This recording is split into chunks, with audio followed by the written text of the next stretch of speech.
berkebun, itu sebenarnya sudah jadi mimpi kami di 2010. Bagaimana ketahanan pangan ada di setiap rumah. Karena pada dasarnya mungkin di zaman sekarang apa-apa mudah ya.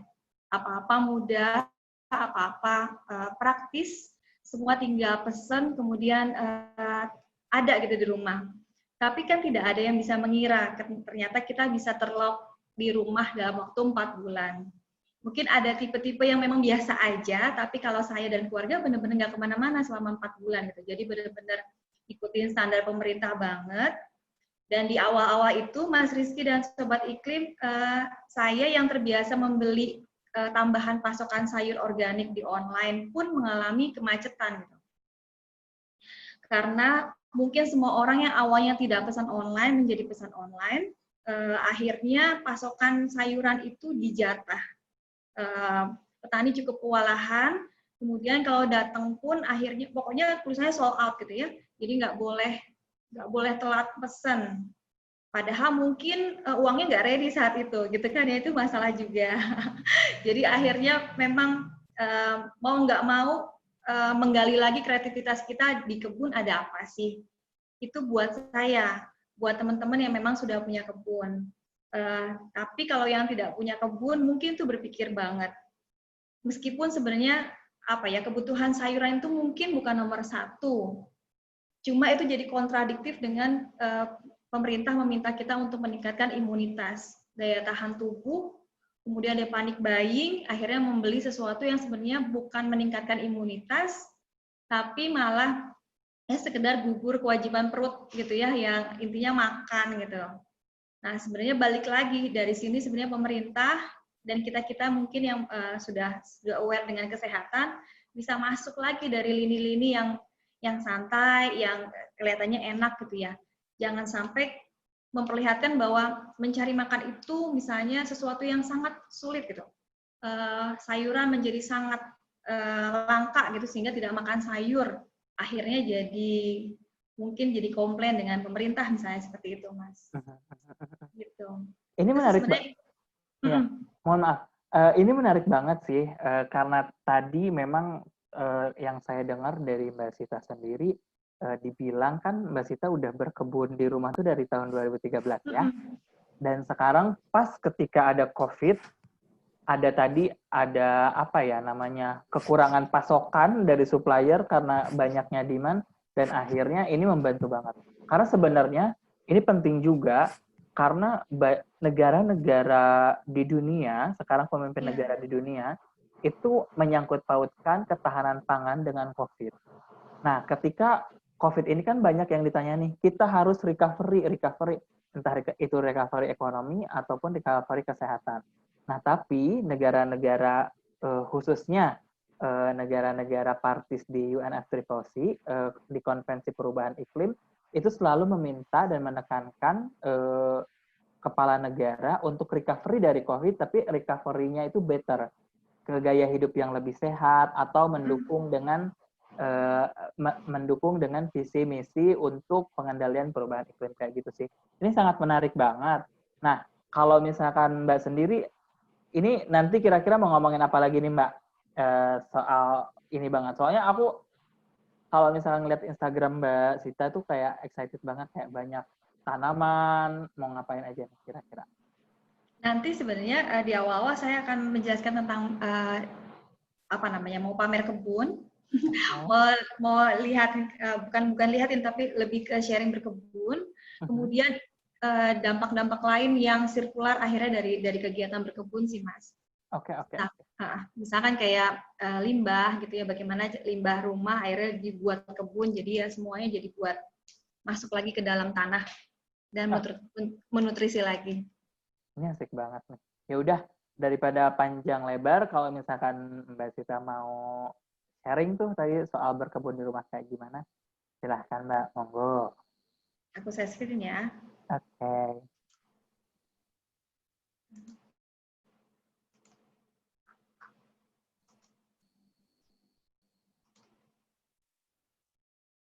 Baik, mungkin kita nggak sampai semua slide, mungkin karena lumayan banyak, cuma mungkin Ini judulnya sebenarnya berkebun di rumah dan perubahan iklim. Cuma mungkin ada judul yang saya suka, yaitu memberi ruang hijau sebagai hadiah untuk ibu bumi. Sebenarnya konteks dari berkebun itu sudah sangat luas dirasakan oleh saya. Jadi di awal-awal mungkin kebutuhannya hanya sekedar menyuplai sayur organik. Lama-lama lebih bagaimana kita membagi membalas kerja kerasnya bumi yang selama ini sudah memberi banyak pada kita, tapi kita nggak mulangin gitu ya, nggak memberikan hadiah buat buat bumi itu sendiri. Dan rasanya sebagai anak kita memang mesti balikin dalam konteks-konteks yang mungkin lebih simpel ya. Kalau saya di rumah berarti yang bisa saya lakukan memang cuma di rumah gitu. Mudah-mudahan ini berimpact ke yang lebih luas, mungkin teman saya, saudara saya, tetangga saya. Karena itu saya lumayan aktif di Instagram, sebenarnya sudah mencoba supaya mungkin nggak hanya tetangga dan teman dekat, tapi mungkin bisa orang lain juga. Karena sebenarnya berkebun itu sangat fun, jauh melebihi dari panenan yang kita dapat. Ini mungkin sekilas, karena saya bukan expert di bidang berkebun. Saya sebenarnya dosen sastra di Binus University, tapi suka berkebun. Jadi akhirnya kelihatannya memang lebih condongnya orang taunya berkebun. Saya sudah aktif, 2013 sudah menanam. Ini sekilas aja, tadi sudah dengan Mas Rizky. Kemudian juga memberikan edukasi di sekolah, di kampus, kemudian juga kelas online. Lalu sekarang juga tentang composting, bagaimana hidup menyelaraskan dengan alam, segala macam limbah, itu dimanfaatkan kembali menjadi suatu hasil yang bisa kita manfaatkan lagi, bukan dibuang ya, tapi bukan hanya sekedar menjadi kompos gitu ya. Kemudian kebun saya sebenarnya cuma 12 atau 15 meter, jadi mudah-mudahan sobat bumi sobat iklim yang di sini lihat, siapa tahu punya lahan yang lebih luas. Saya 15 meter itu sudah 12 sampai 15 meter ini sudah cukup lumayan buat menyuplai sayuran organik. Kemudian juga ada komposter di rumah, itu saya sudah 6-8 harusnya sekarang. Kemudian mengurangi penggunaan kimia, sudah bebas dari yang namanya merek-merek pembersih dari kaca, pel dan seterusnya, itu sudah nggak ada di rumah. Ini mungkin mencintai bumi yang sederhana, yang sudah dilakukan lumayan lama, sekitar 7 tahun ini. Dari pola makan sebenarnya, kemudian ke berkebun, kemudian komunitas-komunitas yang berhubungan dengan itu, karena kita memang membutuhkan support system sebenarnya. Di awal tadi saya mention tentang Indonesia Berkebun, itu ada di semua jejaring, bahkan di fak-fak berkebun, fak-fak juga ada. Banyuwangi, Padang, dan semua itu sudah ada jejaringnya. Silakan nanti dibuka di website Indonesia Berkebun. Saya kebetulan ikut yang jejaring Jakarta Berkebun. Kemudian juga aktif di Akademi Kompos, beberapa yang lainnya, dan komunitas-komunitas yang seperti kayak grup tampah, itu buat grup tanpa sampah, itu juga di situ. Meskipun tidak penggiat aktif, sebisa mungkin saya masuk ke segala macam lini yang bisa membangun frekuensi mau lagi. Karena itu kan sebenarnya gaya hidup yang on off ya, gaya hidup yang di awal-awal sepi gitu, sunyi senyap, sekarang ramai, tapi ramainya menjadi tren yang memang harus kita sikapi, bahwa sebenarnya hidup itu harusnya hidup dengan minimalis gitu, bukan dengan gaya hidup tanpa plastik. Itu malah membuat kita menjadi lebih mewah sebenarnya, padahal harusnya kita lebih ke dalam, lebih minimalis lagi. Ini di awal-awal saya sebenarnya sama seperti teman-teman sobat iklim yang punya rumah di balkon, ada lantai 2-nya, berarti pasti ada balkonnya. Nah, balkonnya cuma 2 meter. Seperti ini aja sebenarnya. Kemudian sekarang diperbesar, setelah 3-4 tahun itu diperbesar, jadi ada di area bawah garasi mobil itu, akhirnya di atasnya diberikan naungan. Nah, ini dibuat menjadi kebun. Nah, kebunnya sebenarnya di awal-awal ke atas itu karena ingin nyari matahari. karena di teras nggak ada matahari, Mas, Sobat Iklim. Jadi akhirnya saya pernah numpang juga di depan rumah, sekedar buat menanam. Akhirnya depan rumah itu masjid, jadi masjidnya dibangun, akhirnya saya balik lagi ke atas. Nah, balik lagi ke atas, memang matahari jadi masih tetap kurang gitu, karena rumah saya menghadap selatan. Nah, akhirnya dibuat sama suami saya pot-pot talang seperti ini. Ini menggunakan tanah ya. Jadi metode yang saya pakai itu adalah perlakuan organik, jadi menggunakan tanah seperti habitatnya sebuah tanaman ya di tanah. Kemudian menggunakan mix method dengan permaculture. Jadi sebenarnya permaculture bisa dimasukkan ke dalam urban, meskipun dengan tipe yang tidak seperti hutan gitu ya. Nah kemudian ini ternyata membantu banget talang ini, karena matahari lumayan banyak. Nah akhirnya diperbesar, ini ada 12 talang yang menjorok keluar. Bayangkan kalau satu talang itu 1,5 meter, berarti 12 talang, satu talang 1,5 meter itu bisa ditanami 25 selada pakcoy yang jika dipanen secara jika dipanen secara serentak itu luar biasa, bisa makan 2 minggu nggak habis. Seperti itu. Pernah banget dulu panen bareng-bareng, semuanya dipanen. Di awal-awal saya menanam itu memang luar biasa banyaknya. Belum lagi yang di sini. Yang di sini adalah tanaman-tanaman yang besar, yang umurnya lumayan lebih panjang dibanding yang di talang. Nah, mungkin balik ke asal mula kenapa saya menanam. Tadi juga disebutin saya juga tetap belanja online ya. Karena pada dasarnya awal-awal itu di 2013 saya butuh sayur. Jadi sederhana banget, cuma pingin sayur organik. Ada yang tanya kenapa sayurnya organik, mungkin Mbak Sita lagi sakit gitu ya. Enggak, sebenarnya waktu itu di 2013 sudah mulai banyak gerakan hidup pola makan sehat, raw food, plant based gitu ya, berbasis tumbuhan, makanannya banyakkan tumbuhannya, tidak vegan, hampir jadi vegan tapi nggak jadi. Itu banyak makan yang minim proses berarti mentah, mostly mentah gitu. Nah akhirnya saya memang harus membutuhkan sayur organik.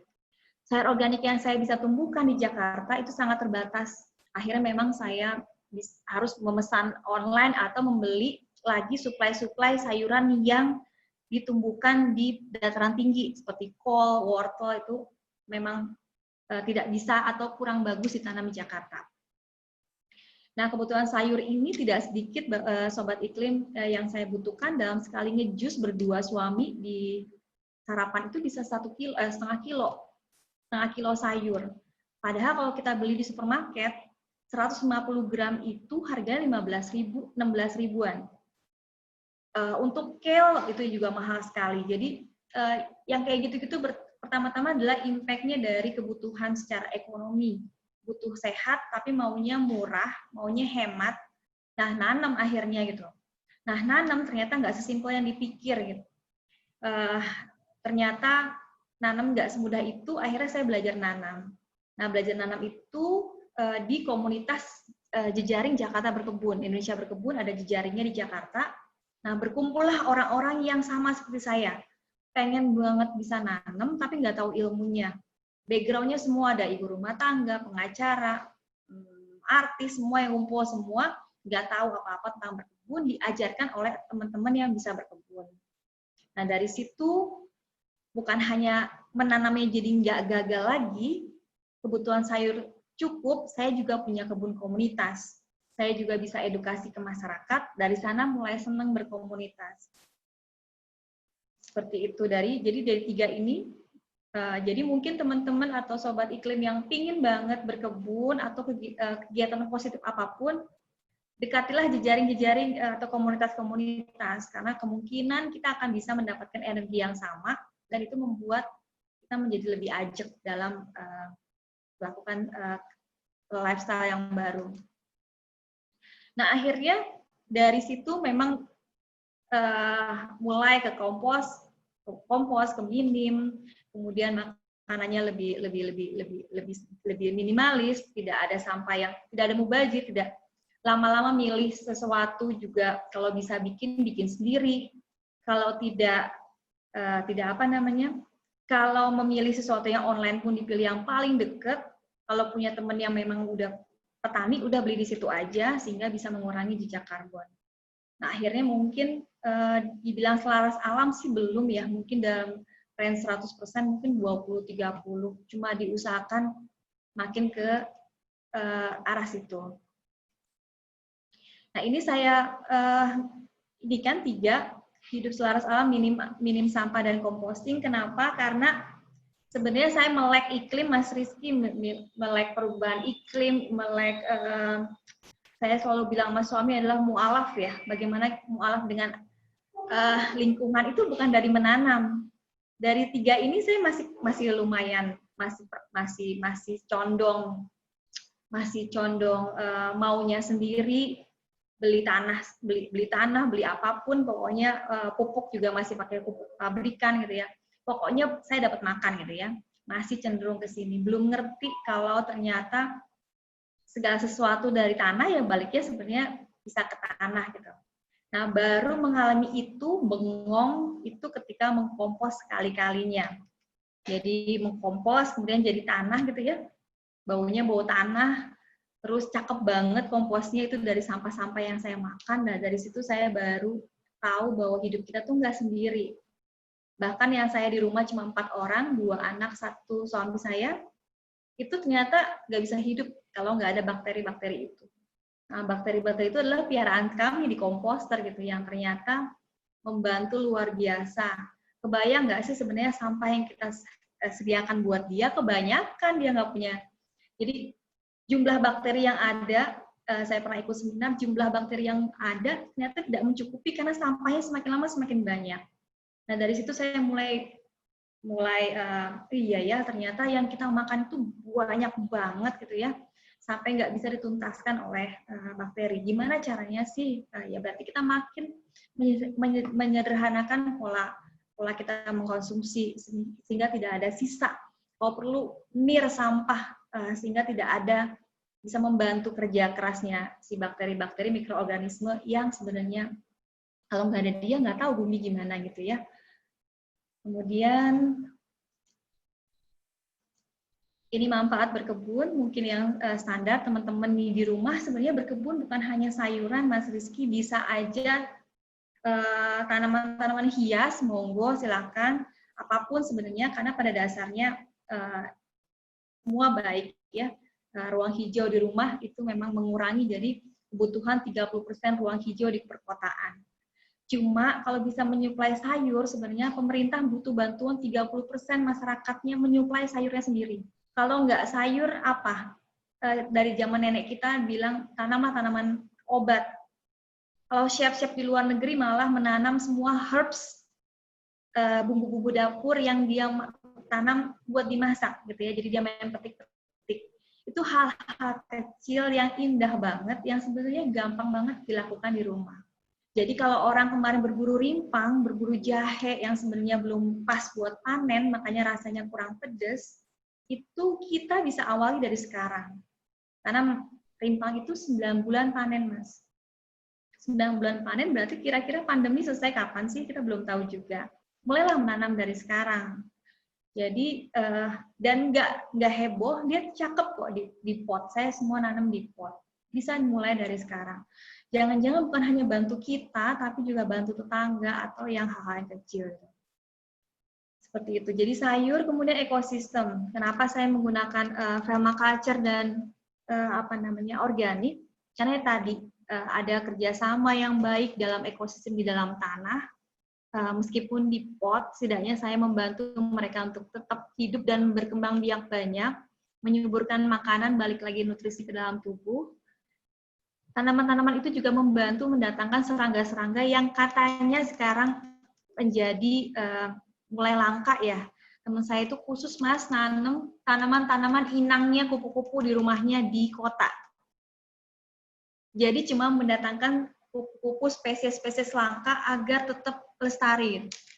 Jadi ada tipe-tipe orang gila yang lebih gila daripada saya, yang memang merasa bahwa kita mulai kesepian nih, nggak ada hewan-hewan seperti kepik. Mungkin Sobat Iklim bisa lihat di rumah, masih ada kepik nggak? Masih ada capung nggak di rumah.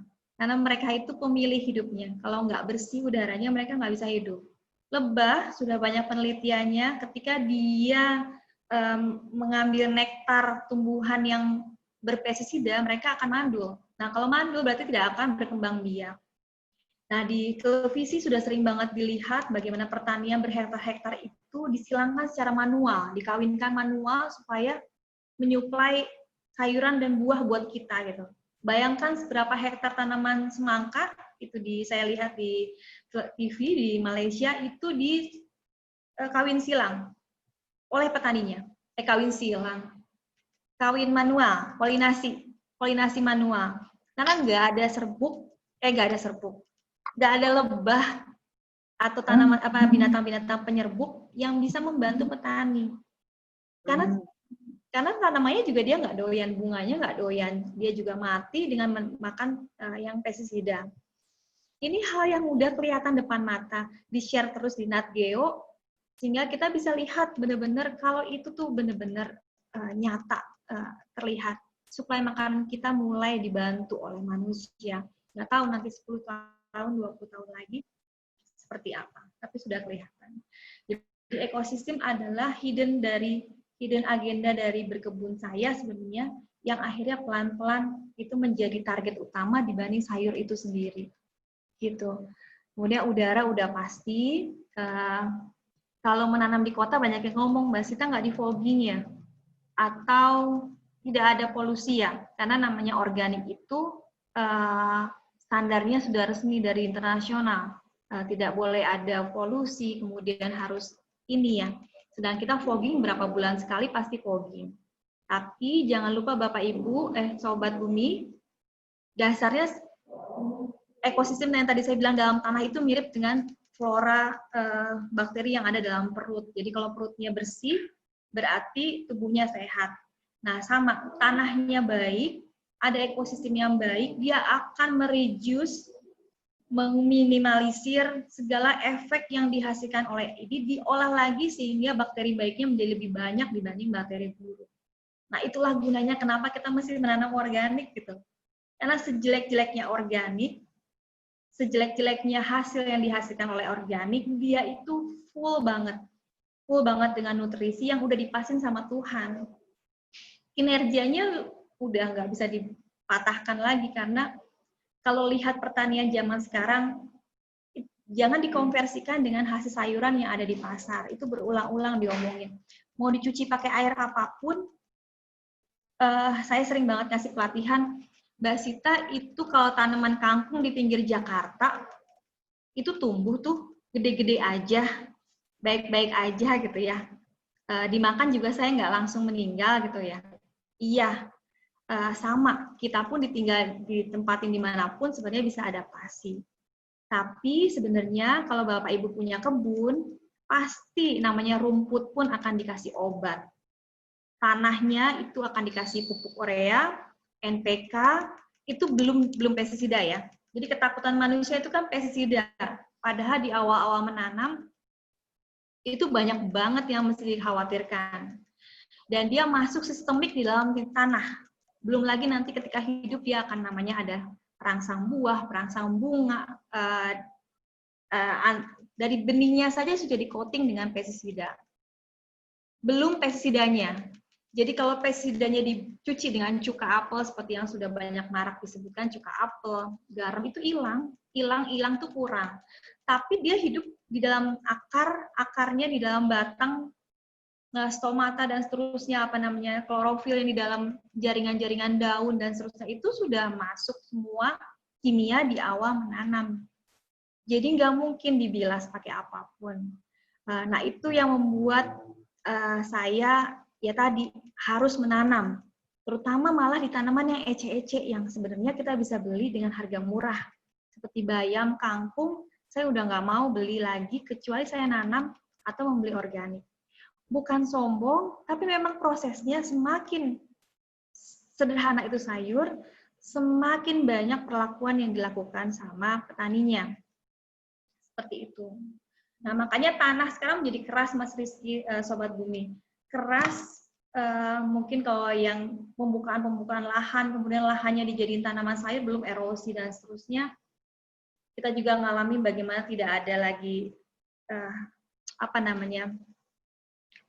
tanahnya jadi harusnya kan berbatu-batu ya, berpori-pori. Nah, udah nggak ada karena nggak ada cacing yang mau hidup dan seterusnya di situ.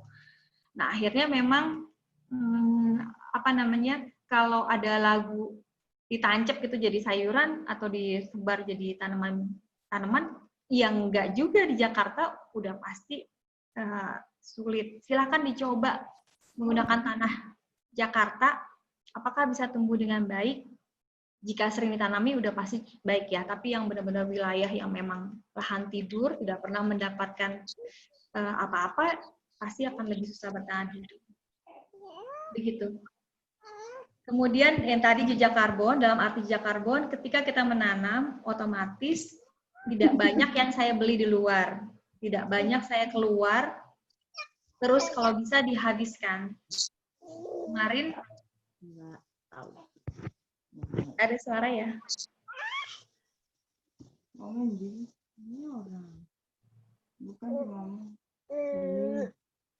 Mungkin bisa di-mute ya, Sobat Bumi? Oke.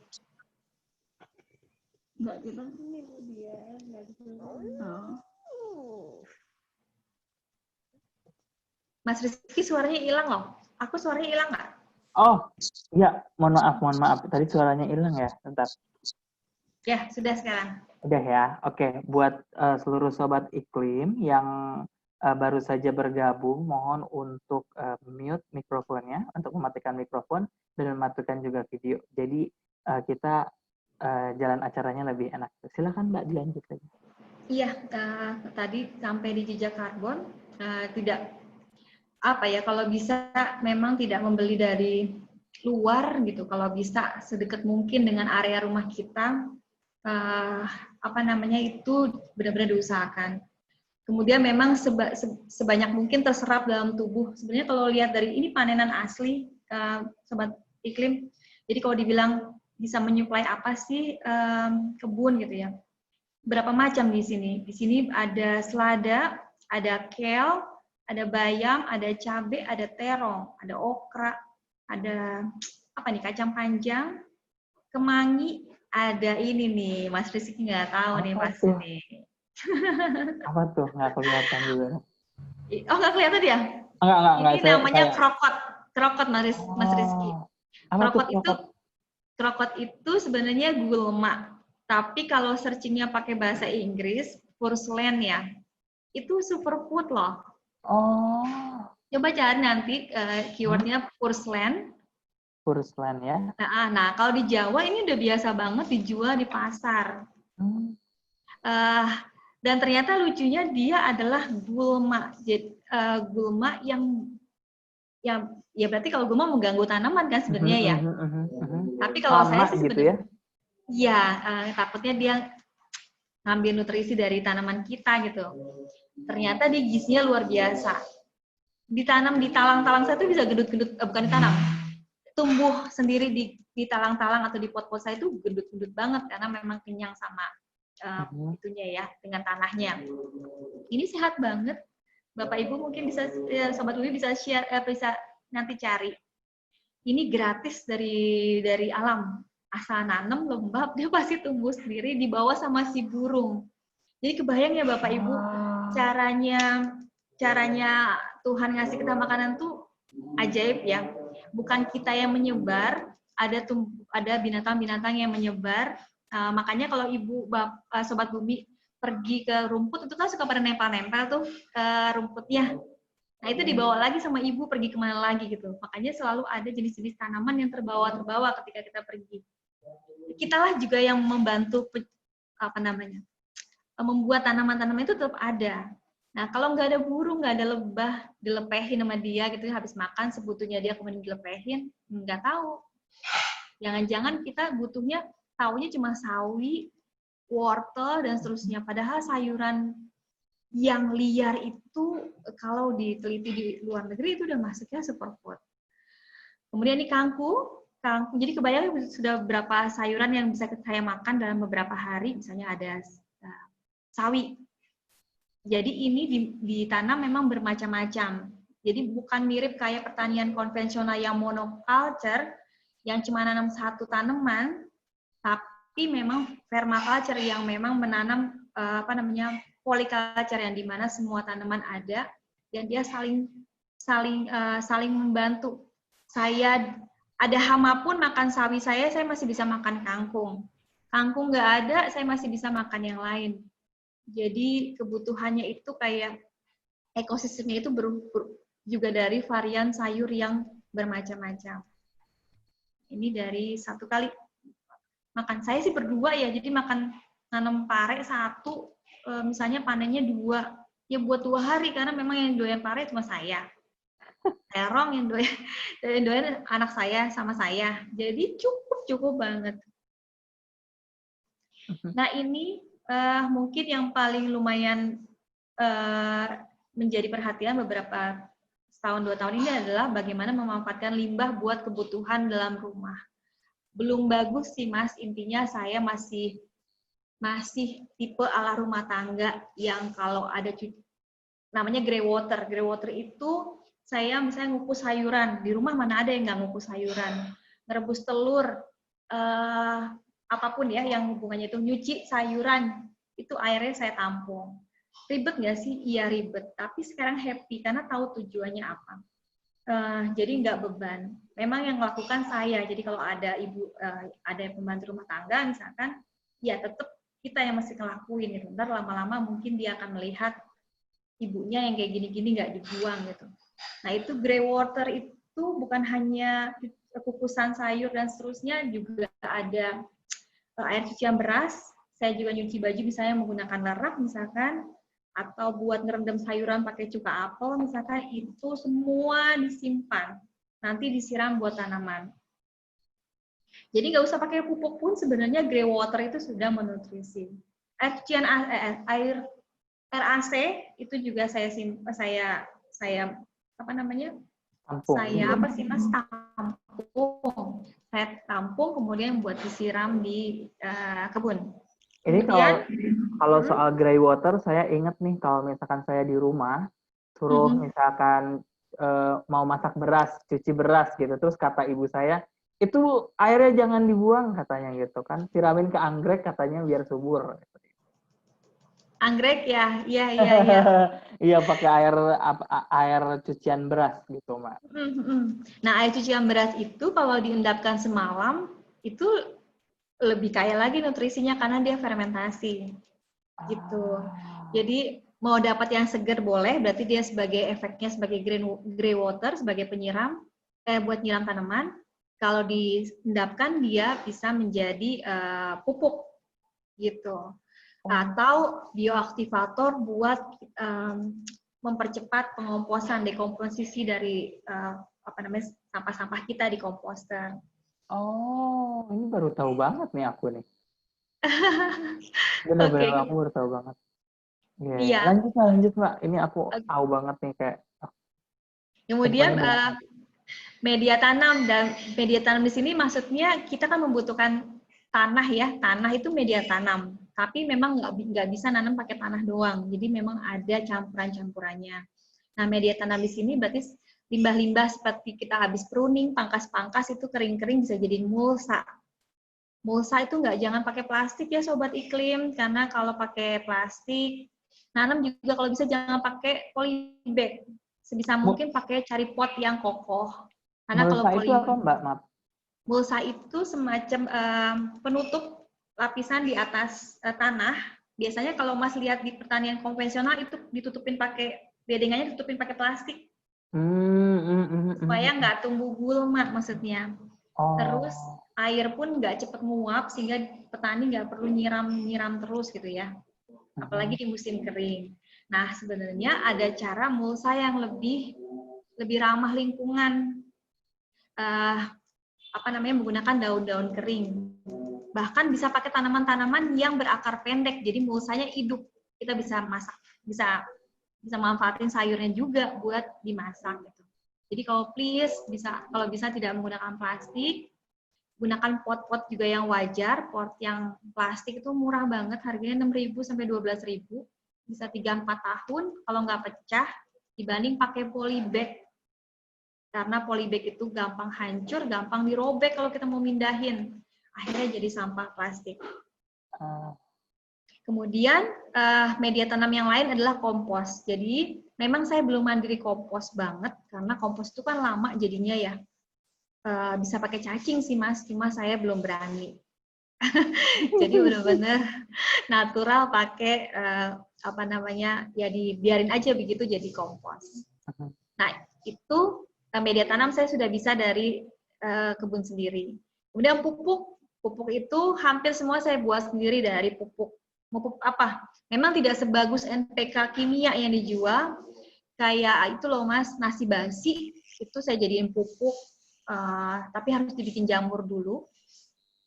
Itu Terus pengolahannya sendiri berarti kalau nasi untuk jadi pupuk itu ya? Iya, harus didiamin selama 3 hari, 3-4 hari dia akan keluar jamur. Saya lupa nama jamurnya apa, tapi itu ternyata memang super banget buat tanaman. Dan itu wangi ya. Jadi yang kalau kita ngomongin limbah, jika limbah pengelolaannya benar, nggak ada bau busuk, nggak ada bau busuk. Oh iya, pasti saya dikomplain sama tetangga. Di awal-awal saya nggak paham memang komposternya bau busuk, ada belatung. Tapi sekarang nggak pernah ada selama kita memang tahu caranya. Banyak sekali, silakan di Instagram itu banyak sekali orang-orang yang nge-share bagaimana mengkompos tidak bau. Banyak juga apa namanya IG Live atau kelas-kelas online yang silakan mumpung lagi WFH, anaknya juga masih PJJ di rumah, bisa ibunya sambil mencari ilmu tambahan. Gimana caranya supaya sampah anorganiknya tidak bercampur dengan sampah organik. Gitu. Itu sih, Mas. Nah, ini mungkin hasil panennya bisa mendatangkan teman-teman meskipun sedikit, ini lumayan banget. Mungkin kalau kita beli ginian di supermarket, di pasar nggak ada yang warnanya kayak gini. Iya, nggak ada. Adanya di supermarket, di bagian organik, dibungkus pakai plastik yang tebal, harganya mahal. Iya. Kalau nanam kita bisa milih jenis-jenis tanaman yang nggak ditanam di orang lain gitu. Jadi salah satunya enaknya seperti itu. Cukup, ini cukup sebenarnya. Bayangkan kalau sebenarnya saya sudah pernah ilustrasi di Instagram bagaimana satu mangkok yang harganya mahal di mall itu cuma butuh 2-3 pohon. Nah, kita bisa nanam 25 per satu talang, 4 talang loh di sini. Di 1, 2, di sananya 2 lagi. Di sananya 2 lagi. Itu banyak banget sebenarnya. Terus kita nggak perlu punya kulkas loh, Mas. Jadi nggak perlu yang namanya disimpan-simpan, sayuran jadi busuk, terus akhirnya dibuang-buang gitu.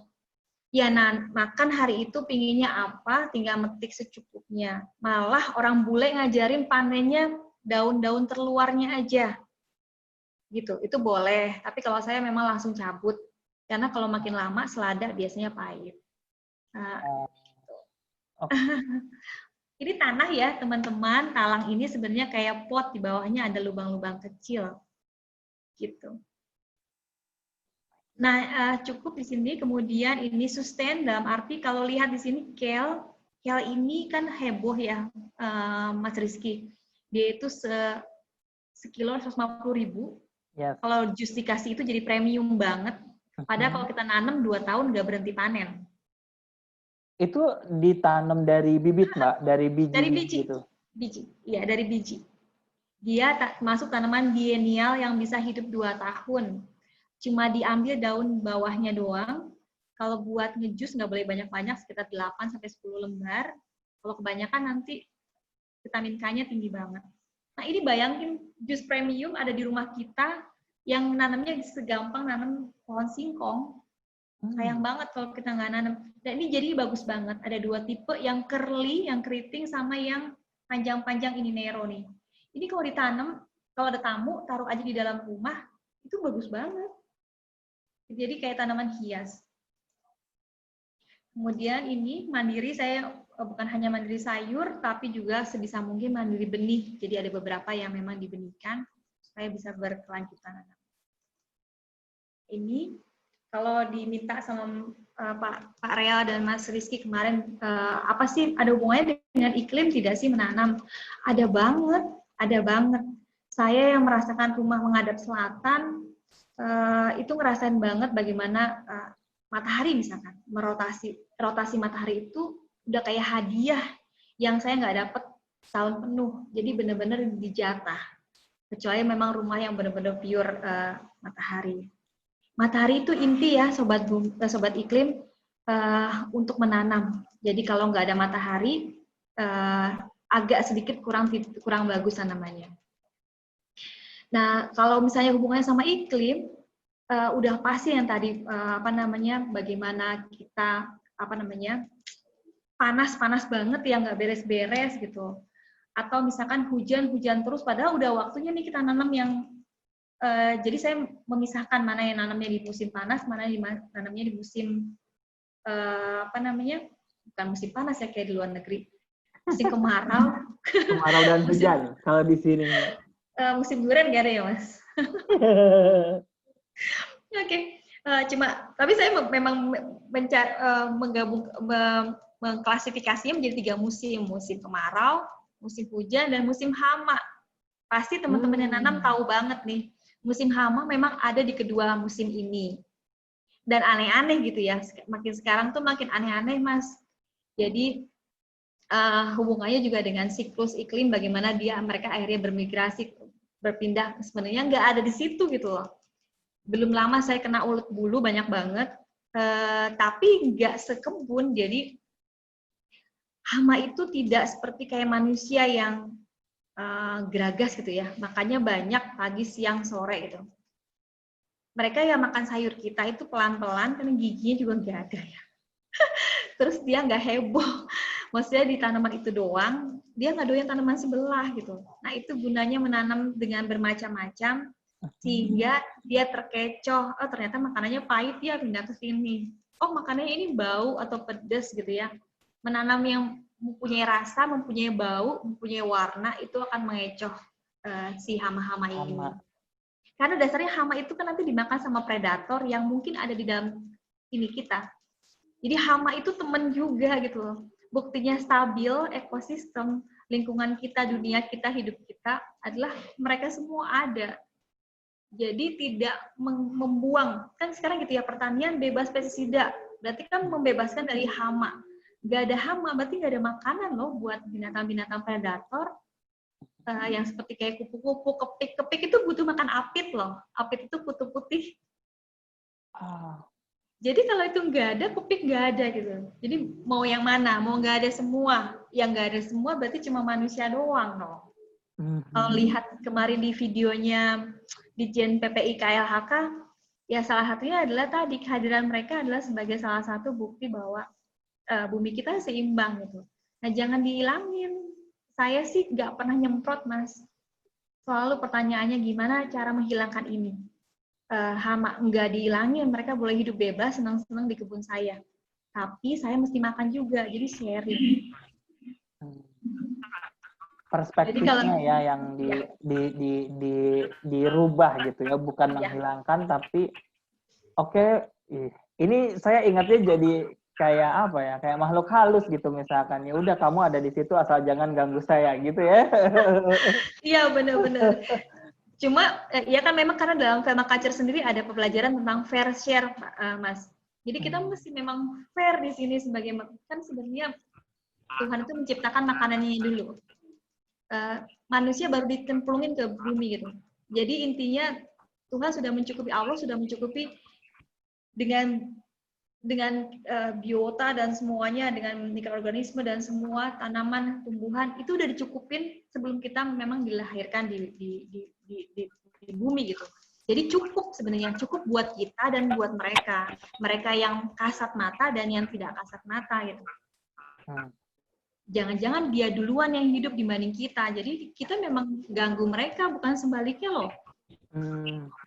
Cuma memang teman-teman akhirnya menanam bilang nggak apa-apa sedekah. Ya itu juga salah.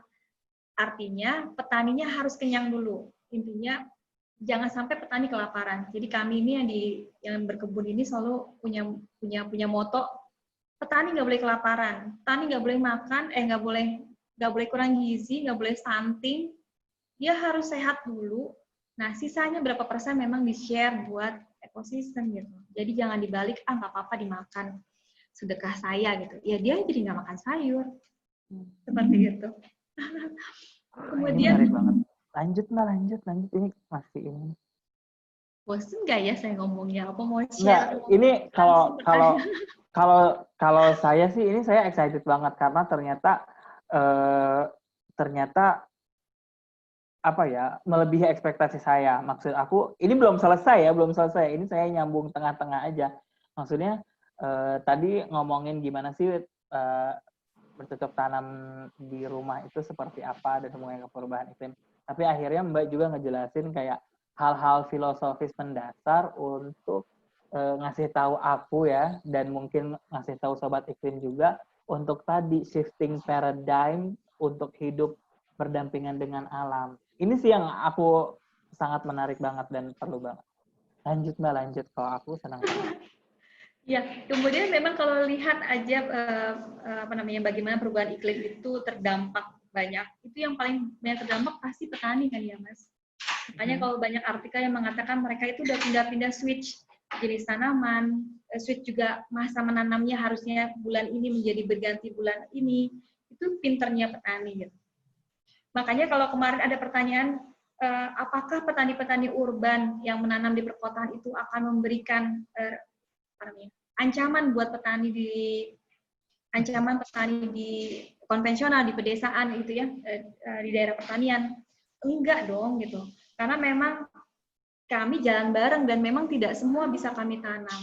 Dan yang memang expert mengetahui bagaimana menanam yang baik memang mereka sebenarnya. Bisa mensuplai sekian banyak, ya sudah suplai yang sekian banyak. Kami dari rumah yang mencoba untuk melengkap ya Mas. Jadi kayak semacam support sistemnya buat karena pada dasarnya orang-orang yang menanam itu boro-boro mau komplain cabai hilang gitu ya, di rumah udah ada cabai. Atau bener gak sih, cabai itu bertahun-tahun nggak mati loh, dan kita nggak butuh banyak gitu. Kenapa sih nggak nanam aja, dia cakep kok, nggak aneh-aneh. Terus daun bawang, seledri, kucai kayak gitu udah aman di rumah. Jadi itu antioksidannya tinggi banget loh ibu-ibu. Jadi sobat iklim, jadi antioksidan yang diharapkan sama kita tuh apa sih? Vitamin yang sudah jadi dari kimia? Enggak sebenarnya. Banyak banget yang ada dari kebun yang kita anggap kucai gitu. Atau coba di search apa yang ada dalam kucai, itu antioksidannya tinggi banget. Itu nanamnya gampang banget. Saya punya 4 tahun nggak mati-mati karena termasuk tanaman perennial yang bisa hidup lama sekali di rumah. Gitu. Potong ada lagi. Seajaib itu sebenarnya. Dan saya nggak tiap hari berkebun loh, Mas. Jadi berkebun itu nggak kayak orang yang kayak petani datang berkebun gitu ya, capek pulang sore makan gitu ya, lele ngopi gitu. Enggak, ya sesenang-senangnya aja di kebun. Kalau nggak ada, karena sebenarnya kayak kita nabung. Jadi ada tanaman-tanaman yang udah mensuplai kita gratis sepanjang tahun. Sehingga kita cuma tinggal maintenance dari pupuk gitu. Pupuk nggak bayar lagi, bikin. Gitu. Jadi udah gitu aja. Kalau saya mau nanam yang cantik ya tadi selada, pakcoy itu karena 1,5 bulan dia habis sekali cabut ya. Iya, jadi ini sih sebenarnya kita bantu petani supaya nggak hilang terus mafia dan nggak usah ngomong sini ya. Intinya banyak hal-hal yang kita perlu support. Kalau ada di rumah kan kita jadi nggak marah sama pemerintah, terus kita juga bantu ya. Caranya berjuang di masa sekarang kan bukan ngangkat senjata, tapi bantu supaya nggak komplain aja dulu. Dengan cara perut kita kenyang dulu. Perut kita kenyang dan sehat, itu sebenarnya tugas yang kita bisa lakukan di rumah. Gitu. Kemudian tadi ya mungkin iklim ini berhubungan dengan kehadiran banyak hama, kemudian binatang-binatang predator menjadi musnah, gitu ya. Tikus menjadi masuk ke rumah. masuk ke kebun, ini tikus lagi masuk ke kebun misalkan, ya berarti mereka lagi nggak nyaman gitu ya di dalam supplier makanannya nggak ada. Nah, menanam itu sebenarnya mudah.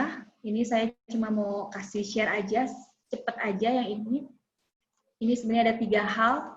Kalau kita mau nanam tapi nggak repot, bisa nggak Mbak Sita? Bisa. Mau panen setiap hari boleh nggak? Boleh. Buka jendela panen bisa nggak? Bisa. Kita mesti banyak nanam di perennial. Tanam perennial ini tanaman yang nggak in. Kelihatan kampungan, nggak pernah nyangka itu makanan, tapi lihatlah nama-nama latinnya, nama-nama bahasa Inggrisnya itu semua udah masuk jurnal internasional yang diteliti sebagai superfood yang memang bagus buat tubuh. Ini memang tidak in, karena nggak cakep kalau dipoto. Nah ini tanaman-tanamannya, saya kembali dulu. Nah ini, apa namanya, perennialnya ini, kelor, moringa ini ya, ini bayam Brazil, sabun nyawa, ini semua mudah ditanam. Udah mudah, hama nggak doyan. Jadi punya tanaman perennial itu kayak punya dana darurat ya. Jadi dia sangat liquid, nggak disukai hama pula gitu. Nah ini. Beluntas, mungkin beluntas, ada yang nggak tahu ya. Katuk ini warna hijau, udah hijau. Nah ini saya punya di kebun 4 tahun, 5 tahun, 6 tahun ada dengan pohon yang sama ya, dengan pohon yang sama. Nah ini biennial kale tadi yang 2 tahun, hidup dalam 2 tahun, setahun sampai 2 tahun. Ini ada annual sekali cabut habis tanam lagi. Ini yang petani kita tanam. Kalau kita tanam boleh, tapi kita capek karena 1,5 bulan kita akan ngebun lagi. Nanam aja dikit. Nah, ini nggak terganggu sama musim hujan, musim hama nggak terganggu. Kita suplai makanannya cukup. Ini standar, sinar matahari mesti melimpah, minimal 6 jam, 4 jam juga boleh. 3 jam boleh nggak Mbak Sita? Boleh. Jadi, yang penting ada matahari. Cuma tanamannya kalau tetangga melimpah, dia bisa panen 1,5 bulan, mungkin kita 2 bulanan. Gitu. Kemudian pastikan sumber air tersedia. Ini kalau panas nih pakai tanaman rambat, terbanyak varian tanaman, estetika. Jadi kalau di kebun, kalau nanam di kota, kalau bisa agak cakepan dikit, mungkin warnanya dibeda-bedain, nanam bunga-bungaan, kalau bisa bunganya bisa dimakan, edible, jadi kita bisa dapat banyak keuntungan lebih selain cantik. Banyak juga ya jenis-jenis edible flower yang sebenarnya benih, bibit, dan segala macamnya itu tersedia juga lokal gitu ya, nggak harus nyari-nyari kayak gimana. Karena kan sebenarnya ini bahasa edible flower ini kan baru dikenalin sama chef-chef terkemuka nih Mbak. Tapi sebenarnya itu ada dan banyak mungkin jenis-jenisnya ya Mbak ya. Iya, di Indonesia sendiri itu banyak banget. Telang mungkin sekarang yang lagi yang lokal itu telang, yang mulai rame banget itu telang. Tapi sebenarnya ada zinnia, bunga kertas, itu juga bisa dimakan. Kenikir, bunga kenikir, bunga kemboja. Mas Rizky mau coba nggak? Kambojanya Kamboja, bukan Kamboja hias ya, Kamboja yang gede-gede itu yang di Bali. Itu enak banget loh. Mentah. Itu dibikin apa Mbak? Apa kayak dibuat tambahan salad aja gitu? Ya, sebenarnya tambahan salad. Jadi kalau jadi kita kalau coba mungkin ada kelas namanya kelas foraging. Foraging itu kelas meramban bahasa Jawa ya, artinya mencari sayur-sayuran liar. Diajarin semua itu bagaimana ininya. Cuma sayuran liar mesti lihat juga bagaimana dia tumbuh. Kalau tumbuhnya di kota, khawatirnya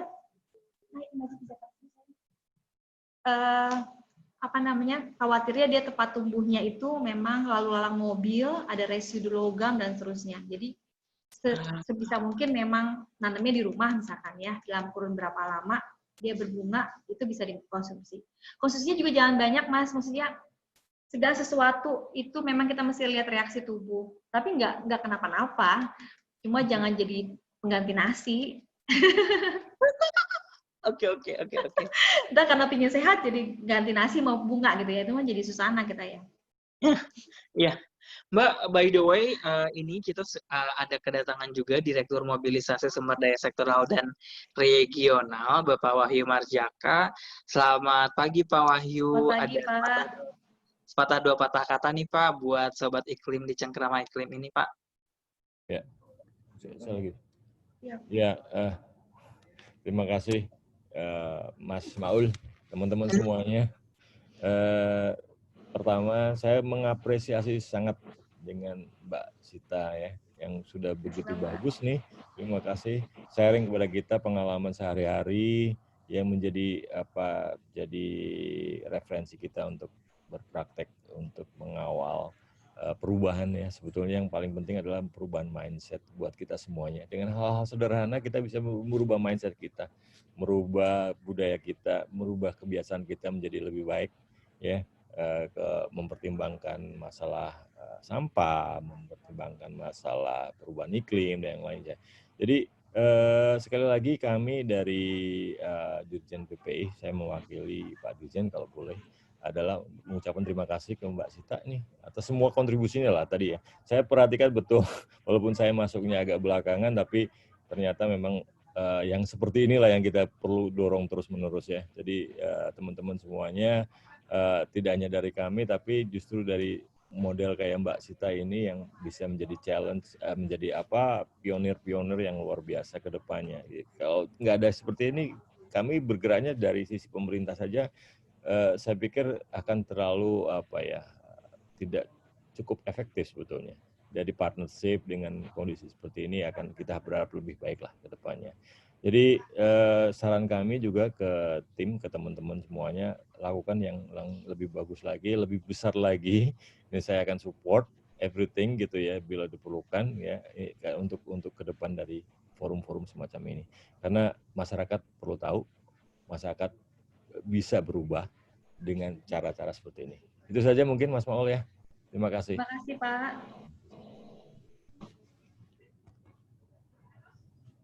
Silakan Mbak, Mas Maul. Mas Maul, suaranya masih di mute? Ya, saya masih ke-mute, maaf. Ya, makasih banyak Pak Direktur atas tadi ya sepatah dua patah katanya, benar sekali.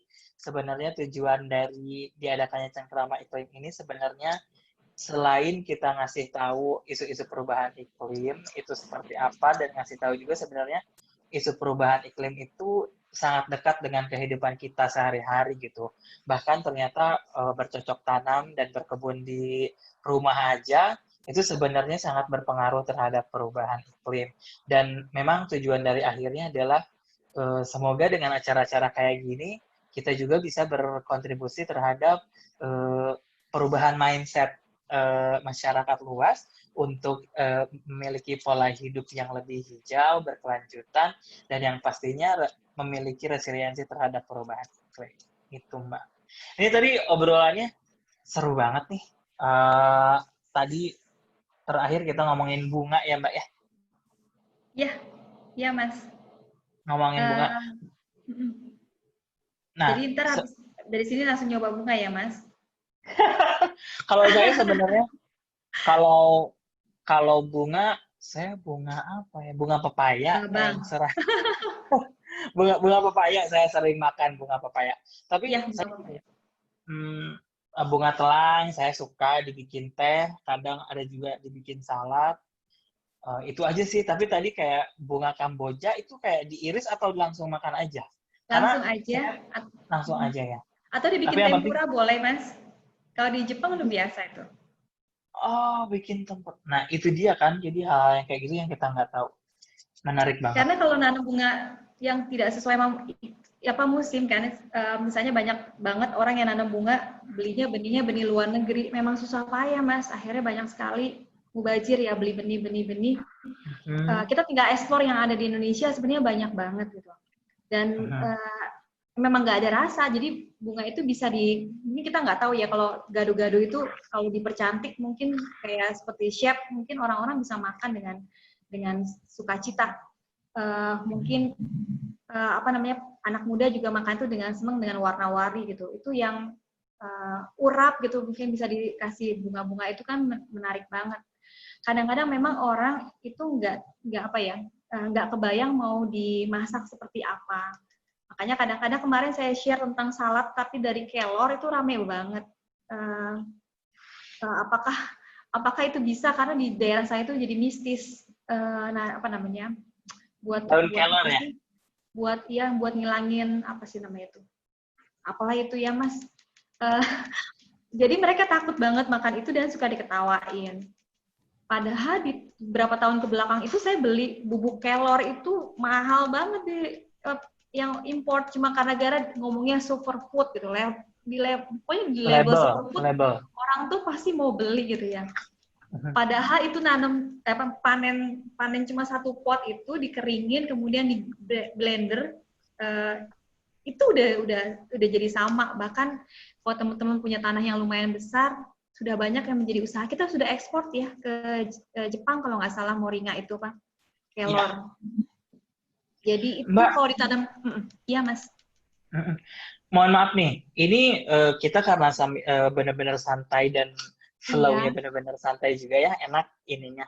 Ini saya sambil bacain beberapa pertanyaan dari Sobat Iklim ya. Boleh, silakan Mas. Oke.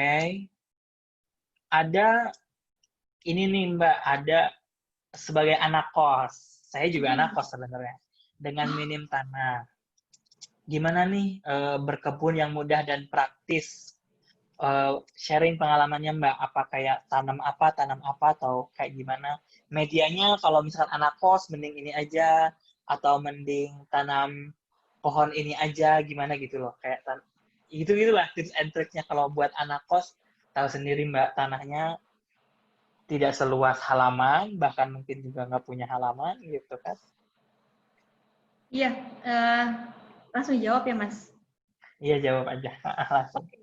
Kalau lahan sebenarnya tadi dari awal udah disounding bahwa dia bukan isu, jadi benar-benar bisa menanam di mana aja. Sebenarnya banyak cara menanam, misalnya bisa di pot, kalau pot juga nggak bisa dibawa, bisa pot gantung. Saya malah dulu pernah naruh beberapa pot selada itu di gantungan AC. Jadi digantung pakai pot gantung di gantungan AC. Harusnya ada fotonya. Saking pengennya punya sayur, dan kalau bisa di situ memang ada mataharinya. Jadi terpenting itu bukan lahan, terpenting adalah matahari. Matahari itu adalah makanan buat si sayurnya. Makanya beda sayur sama tanaman hias itu beda. Nah silakan Mas bisa nanam itu. Terus tanaman apa yang paling bisa ditanam di masa-masa sekarang? Kalau Mas merasa memang fleksibel pergi keluar, bisa membeli media tanam dan seterusnya, silahkan. Tapi jika tidak, sebenarnya kita punya sisa konsumsi. Sisa konsumsi itu makan cabai, ada biji cabai, makan tomat, ada biji tomat, gitu ya. Apapun bisa kita tanam, daun bawang, itu adalah surga benih, dan dia sudah terbukti lebih gampang ditanam. Tomat lebih gampang ditanam dibanding yang jenis luar negeri. Jenis yang luar negeri, Mas. Yang mungkin warnanya macam-macam itu agak susah ditanam di Indonesia. Tapi kalau petani udah tahu nih benih ini mau bagus buat iklim tropisnya Indonesia gitu. Jadi ya udah makan tomat, bijinya ditanam lagi, itu nggak masalah.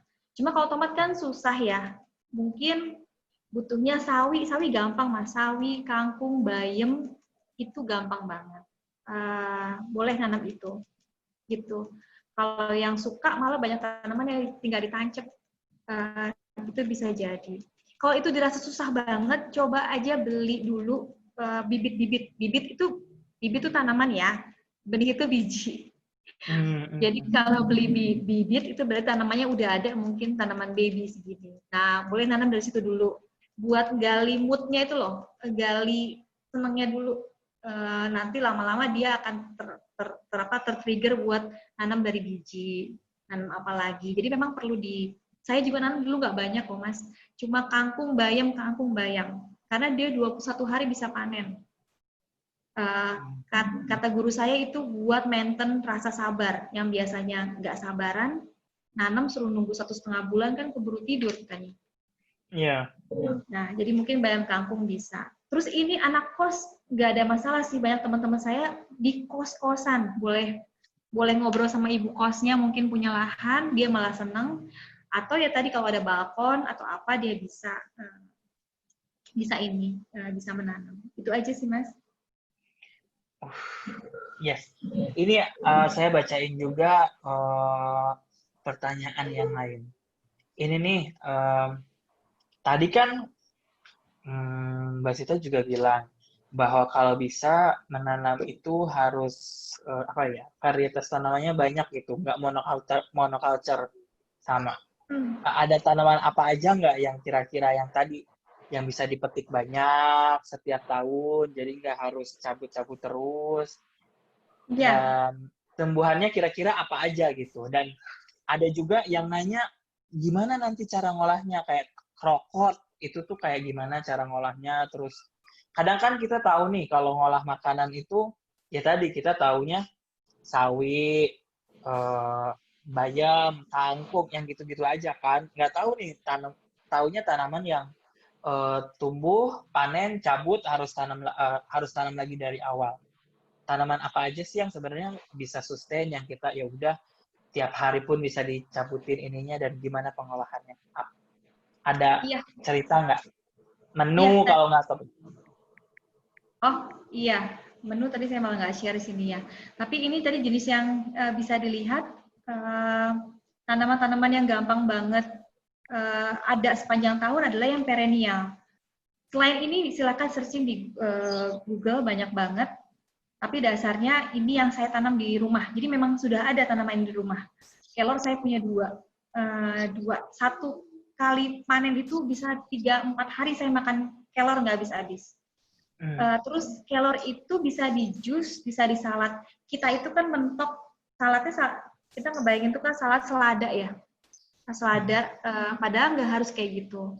Bahkan pernah nonton chef itu, mereka malah nggak suka yang selada crunchy gitu. Mereka malah campurnya agak ada pahitnya, ada asemnya, ada yang crunchy-nya mungkin dari timun. Jadi dia seneng banget rasa. Ada namanya daun tuh aneh banget, namanya arugula. Itu rasanya emang aneh banget. Nah mereka suka. Nah kenapa arugula nggak diganti poh-pohan? Nggak diganti kemangi? Kan sama aja, Mas. Gitu. Rasa-rasanya kan aneh ya. Jadi mereka tuh pingin ketika makan itu ada beda-beda rasa yang mereka rasakan gitu.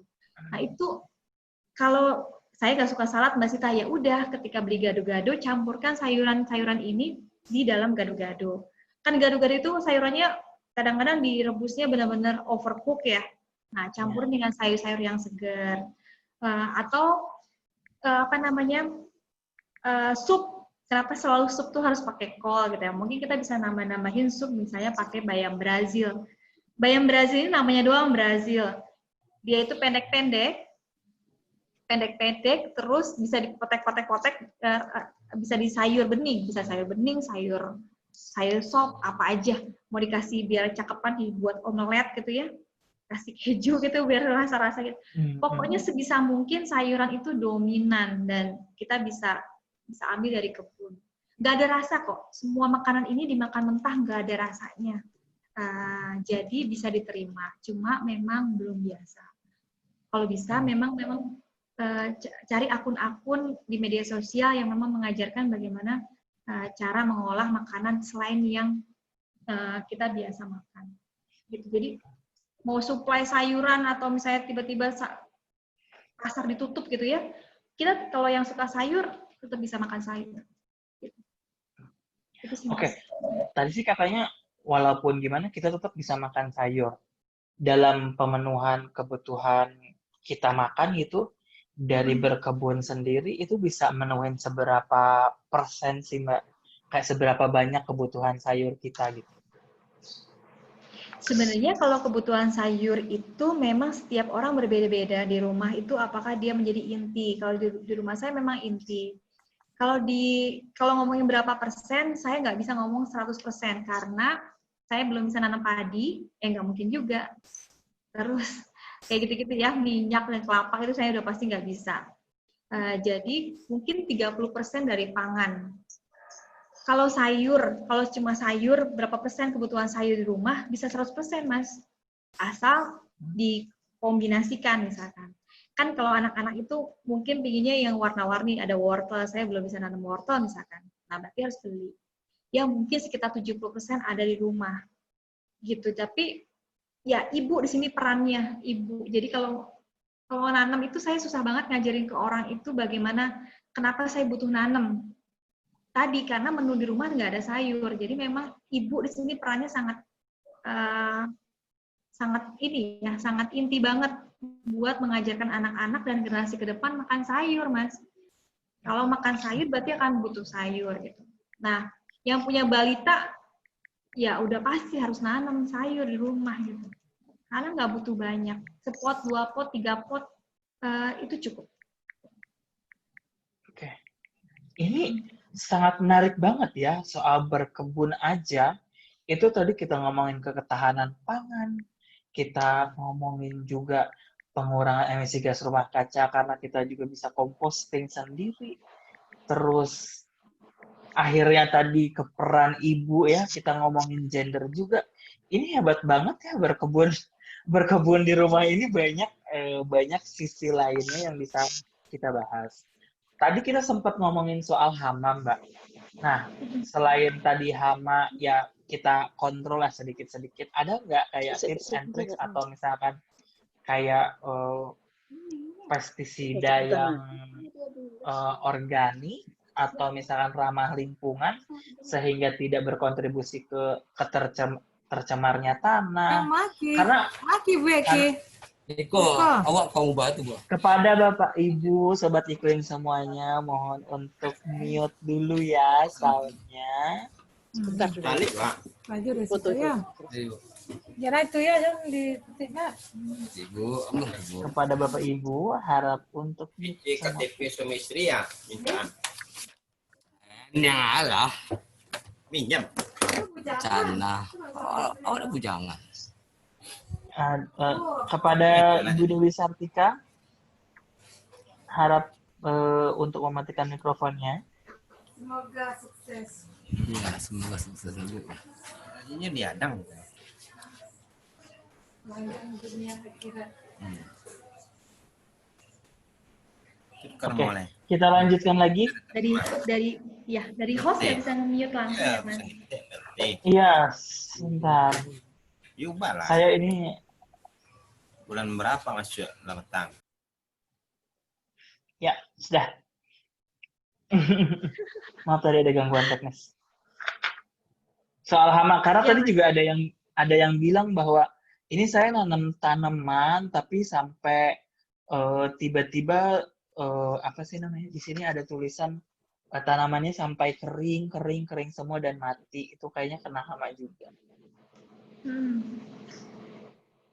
Iya. Gimana katanya cara mengobatinya? Ini hama berupa putih-putih katanya di daunnya. Jadi mungkin tadi itu ya, kalau misalkan ada hama, cara bukan membasmi, mungkin menyingkirkan, atau misalnya ada pestisida yang organik kayak gitu, pernah ada pengalaman nggak? Iya. Semua hama udah masuk, masih kalau nanam pasti semua hama udah ada, udah ini ya. Cuma memang kalau ngomongin soal tanaman itu mati atau tidak, itu berhubungan dengan media tanam. Jadi media tanamnya yang sehat, udah pasti dia bisa membantu kalau ada hama-hama yang di bawah. Jadi hama itu nggak semua di atas, dia juga bisa muncul di dalam. Nah di dalam itu bisa benar-benar memang patogen, virus, jamur dan seterusnya. Nah yang bantu siapa? Ya mikroorganisme di dalam tanah. Jadi media tanamnya bisa dibongkar, dilihat, kemungkinan ada di bawah. Kemudian ada hama yang memang datangnya dia begadang, Mas. Dia baru makan di jam 2 malam sampai jam 4:30. Hebat banget kan sih? Wah. Jadi tanaman baik-baik aja, ya oke, besok-besok udah gundul gitu. Nah itu biasanya dia memang bersembunyi dan memang makannya di jam-jam kita tidur. Nah, apa namanya, itu ada nggak sih? Ada, udah dari dulu. Bayam cakep besok pagi-pagi hilang gitu ya. Atau hama yang lebih sadis lagi, misalnya tikus, itu benar-benar nggak ada kedeng aling-aling habis. Nah, kalau terkait dengan hama, jujur saya belajar di beberapa 2 kali ikut kelasnya Mas Kang Luki, boleh lihat di Instagramnya RKP lupa saya RKP apa. Beliau memang asesor pertanian untuk organik dan beliau sering ngajarin tentang hama. Beliau menyarankan sama seperti yang saya lakukan. Saya tidak menyemprot apapun karena saya bukan petani yang menghasilkan sayur banyak. Intinya di rumah itu saya cuma punya beberapa pot. Sehingga kalau ada hama putih tadi ya dibilang itu bisa saya peragakan, saya masukkan dalam Instagram itu memang dibersihkan pakai tangan. Jika kalau pakai tangan nggak bisa, kita potek daunnya kalau memang sudah berlebih, sudah banyak banget. Kalau benar-benar sudah kena hama semua, cabut aja nanam dari awal. Jadi memang kita itu diajarkan untuk nggak boleh baper.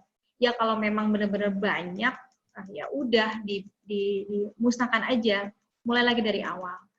Kalau mau benar-benar disemprot, monggo. Cuma memang perlu waktu yang pas. Jadi dia jam 4, jam 5 adalah waktu penyemprotan yang pas.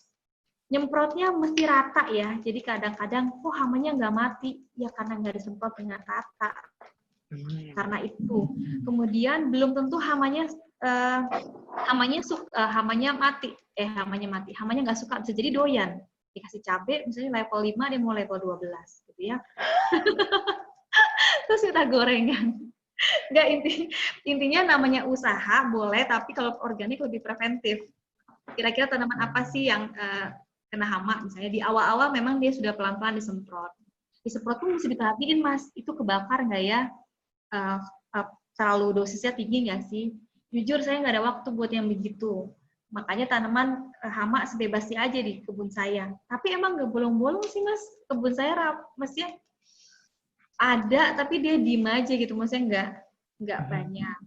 Tapi kalau benar-benar mau bikin, monggo. Pokoknya kalau pestisida itu, kalau bisa ada rasa, ada bau, antara bau, rasa itu bisa pahit, bisa pedes, bisa pakai cabai. Jadi kalau beli di abang-abang tukang bakso, bawa cabai ke rumah, daripada dibuang cabainya, itu dikasih air aja. Perbandingannya ya kira-kira, pokoknya 1:10, 1:5 dicoba aja. Nah itu dikocok-kocok, disemprot. Nah sebelum disemprot, dikasih sedikit cairan pencuci piring, 1 tetes, 2 tetes. Karena cairan si lapisan si itunya, dia nanti akan nggak bisa bertahan dari situ. Pakai sedikit, disemprotin di sore hari. Bawang putih, ya bawang putih boleh, tembakau boleh, sambiloto yang buat cabai yang pahit-pahit itu boleh, kunyit jahe boleh. Nah ini juga boleh ekoenzim. Mas mau tahu nggak ekoenzim? Tahu, itu ekoenzim juga. Sudah tahu ya? Aku tahu sih ekoenzim. Kalau nggak salah dibikinnya bisa dari itu ya, cucian air beras sama misalkan kulit jeruk gitu-gitu atau gimana? Iya, ekoenzim ini mulai tren sekitar 1-2 tahun ini. Ini juga yang membuat saya nggak pakai lagi mama-mamaan, pembersih itulah, pembersih segala macam, terus WC, jadi bisa WC, kaca, ngepel, semua deh, itu bangkrut itu ya. Berapa merek itu yang biasa kita kalau beli ke supermarket itu nggak ada, semua bisa dengan ekoenzim. Ekoenzim ini dari sampah, gula, air.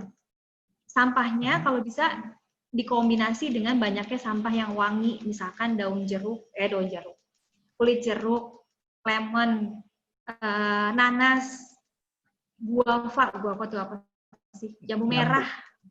Ya, yang wangi-wangi. Kalau nggak ada yang wangi, kasih serai boleh, kasih yang wangi lah apa ya.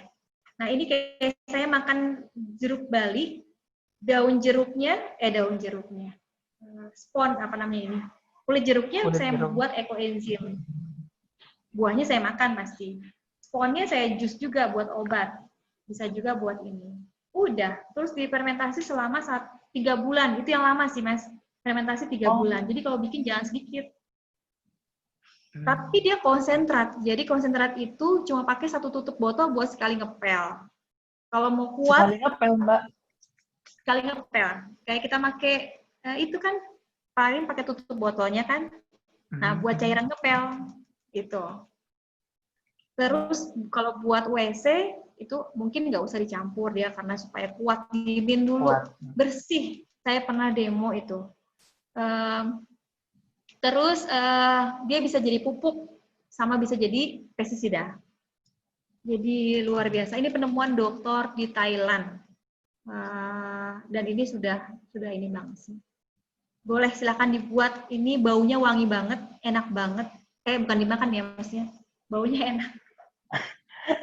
Aromanya gitu ya, pasti cium tuh enak gitu ya Mbak ya. Enak banget. Semakin lama semakin enak. Mungkin nanti kalau yang mau bertanya-tanya tadi kayak buat gimana cara ekoenzim di Instagram Mbak Sita ada nggak nih? Membuat Semua ada. ekoenzim. Ada ya? Mas. Ini kelihatan nggak? Nanti... Saya ada nanas nih Mas. Nah ini nanas. Nanas perjalanannya panjang banget Mas. Nanas itu bisa buahnya kita makan ya. Tapi ini kan kita buang. Ini bisa dibuat 4 produk. Produk pertama itu tepache. Tepache itu seperti kombucha, kayak kefir. Udah ya. Habis jadi kefir 3 hari, ampasnya dibuat apa? Saya buat ekoenzim. 3 bulan. Bukan ekoenzim. Cuka apel. Jadi sisa dari tepache saya fermentasi lagi jadi 3 minggu jadi cuka apel. Cuka nanas. Jadi di rumah saya udah bebas nggak beli cuka sama sekali. Pakai cuka nanas. Nah, 3 minggu jadi cuka nanas, ampasnya saya jadiin ekoenzim 3 bulan. 3 produk ya. Nah, selesainya baru masuk komposter jadi kompos. Cuma dari sini. Jadi Mas, kalau nanas itu jangan langsung dibuang ya, sayang banget. Banyak banget gizinya, ini bromelainya banyak banget. Bagus banget buat kesehatan. Gitu. Itu nanas, perjalanannya panjang banget. Sebelum masuk ke, jangan TPA, apalagi TPA ya. Sayang banget. Oh, ini banget nih. Aku dari tadi wow terus karena banyak banget ya yang bisa dilakukan dari rumah, dilakukan setiap hari, tapi efeknya itu wow juga gitu, panjang. Apalagi sekarang nih, benar tadi dengan adanya wabah kayak gini, saya sih jadi banyak belajar banget.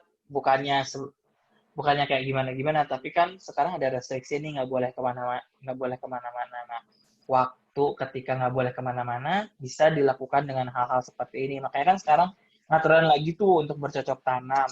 Nah, kalau bisa bercocok tanamnya ternyata cocok tanamnya sekalian sayur gitu ya Mbak ya, biar biasa sekali makan juga. Gitu. Nah. Teman-teman, kalau misalkan yang masih ada pertanyaan, silahkan lemparkan pertanyaan di chat box, nanti kita bacakan. Saya sambil nyari-nyari dulu. Oke. Oh, satu lagi.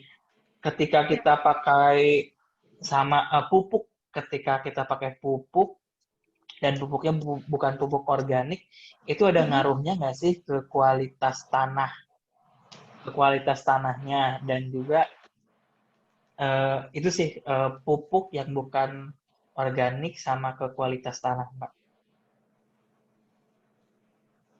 Pupuk yang bukan organik? Ya, sudah pasti Mas. Saya itu kemarin baru mau coba cari buat kebun gitu ya. Terus ada orang mau coba bantu saya jadi ngolahnya karena di luar kota. Bapaknya pertama kali cuma ngomong gini doang, pupuknya dikasih obat ya Bu, biar dia bersih sekalian. Hah, obat? Nah dari situ saya baru tahu bahwa bahwa obat itu sudah diberikan di awal. Jadi pupuk itu rumput itu nggak mau hidup gitu loh. Dikasih obat itu baru di awal. Kalau kita lihat ya sebenarnya penggunaan pupuk kimia itu kan membuat sayuran menjadi besar, nggak ada hama gitu kan ya Mas ya. Dari situ aja udah kelihatan ada yang dirangsang lebih misalkan, dan udah pasti memang tidak. Coba dicek tanah itu pasti tanah itu. Kalau dulu saya disuruh ngetes, guru saya adalah ngecek tanahnya itu ada cacing nggak, minimal 7. Suruh gali gitu. Jadi kalau ada kehidupan di sana, udah pasti tanahnya subur. Karena kan sebenarnya dia butuh jalur ya. Makanya kita menggerakkan misalnya biopori, itu kan sebenarnya membuat pori-pori di dalam tanah yang harusnya bisa dilakukan oleh oleh cacing gitu. Tapi mereka sendiri stuck, nggak bisa hidup karena memang padat, liat, keras, penuh batu gitu. Bahkan banyak puing-puing. Pernah kami ngerjain di Jakarta Perkebun, itu puingnya banyak banget, Mas. Puing itu loh, sisa sampah itu namanya beling-beling itu loh. Jadi memang bisa bekas-bekasan dari situ. Itu kan harus ini lagi. Mengganggu banget pastinya. Nah, ini ada yang menarik nih. Tadi kan kalau misalkan Sobat Iklim menyimak dari awal, Mbak Sita selalu bilang bahwa saya tanam pakai tanah ya, gitu. Nah, ini kayak sekarang kan banyak juga nih yang ngetren hidroponik, gitu Mbak. Ini gimana nih hidroponik dan pakai tanah nih? Kayak gampang mana? Terus kalau saya nih sebagai anak kosan dan ya nggak ini seberapa lah, lebih murah yang mana? Yang gampang juga maintenance-nya lebih gampang yang mana gitu, Mbak? Oke, ini karena sebenarnya saya sendiri ketika memberikan kelas atau apapun memang minta banget orang-orang untuk tidak mengarah ke hidroponik. Karena memang tidak melakukan itu, dulu di awal melakukan itu Mas, semua diajarin ketika di komunitas. Tapi akhirnya lama-lama kita akan memilih mana yang paling cocok buat kita. Gitu. Jadi serepot apapun kalau udah cinta ya akan akan ke situ. Sebenarnya kami diminta untuk tidak menjelaskan secara gamblang, karena itu akan membuat perdebatan kusir lah. Intinya menanam itu sebenarnya metodenya macam-macam. Nah, menanam metode organik dan ini metode hidroponik. Jadi dua metode yang berbeda. Kalau kami di kelas-kelas kecil mungkin agak lebih leluasa, cuma takutnya memang hal-hal yang kayak gini kan dasarnya memang sudah menanam saja sudah baik, sudah baik. Dan kalau lihat dari hasil penjualan, lihat dari produk sayuran kan memang ada sayur organik, sayur aquaponik, aeroponik, sayur hidroponik gitu ya. Nah coba dicek aja yang paling mahal yang sayur mana, gitu ya. Terus bukan hanya mahal gimana, tapi memang dilihat dari hasilnya. Jadi kalau hidroponik memang praktis, cantik, nggak kotor. Kemudian dia mempunyai sistem memang makro dan mikro yang seimbang. Jadi mereka tahu banget kapan memberikan nutrisi yang pas sehingga dia bentuknya besar dan rata. Karena memang nutrisinya menyebar rata. Silahkan aja kalau memang itu mau. Cuma bagi saya memang tadi organik itu memang membuat kita tahu tanaman itu tumbuhnya segitu dalam arti bisa besar nggak bisa, tapi dia itu hidup pas, nutrisinya pas, tidak bisa jadi satu tanaman itu tidak sama semuanya Mas Rizky. Intinya itulah bagaimana cara kerjanya si alam. Itu dicukupkan buat saya dari zaman nenek moyang itu sudah seperti itu. Dan saya percaya sih sudah itu yang memang saya pilih sih Mas. Gitu ini sih. menarik banget nih soal tadi ukuran karena nutrisi atau segala macam. Karena saya juga kebetulan nih saya diajarin juga sama ibu saya. Kalau saya belanja ke pasar, pilih wortel aja Mbak. Pilih wortel itu jangan yang gede-gede. Maksudnya pilihnya yang lean itu apa ya? Bukan langsing lah, kecil gitu, tidak besar-besar segala macam. Karena kata ibu saya, ya itu nutrisi terbaik itu sebenarnya ada di situ, bukan yang dibesar-besar yang kayak gitu-gitu. Mungkin ke situ kali ya Mbak, balik lagi kebutuhan kita, butuhnya seperti apa, dan tapi yang aku dapat sih dari Mbak Sita ini dengan tadi menanam secara organik dengan pakai media tanah, berarti sebenarnya memberikan pengetahuan tambahan ke kita, empati juga ya, menginikan empati bahwa ini kemampuan tumbuhnya tuh sebesar ini gitu, dan itu minta dicukupkan. Kok kita ngomongin berkebun ini sampai filosofis gini Mbak, ini asik banget.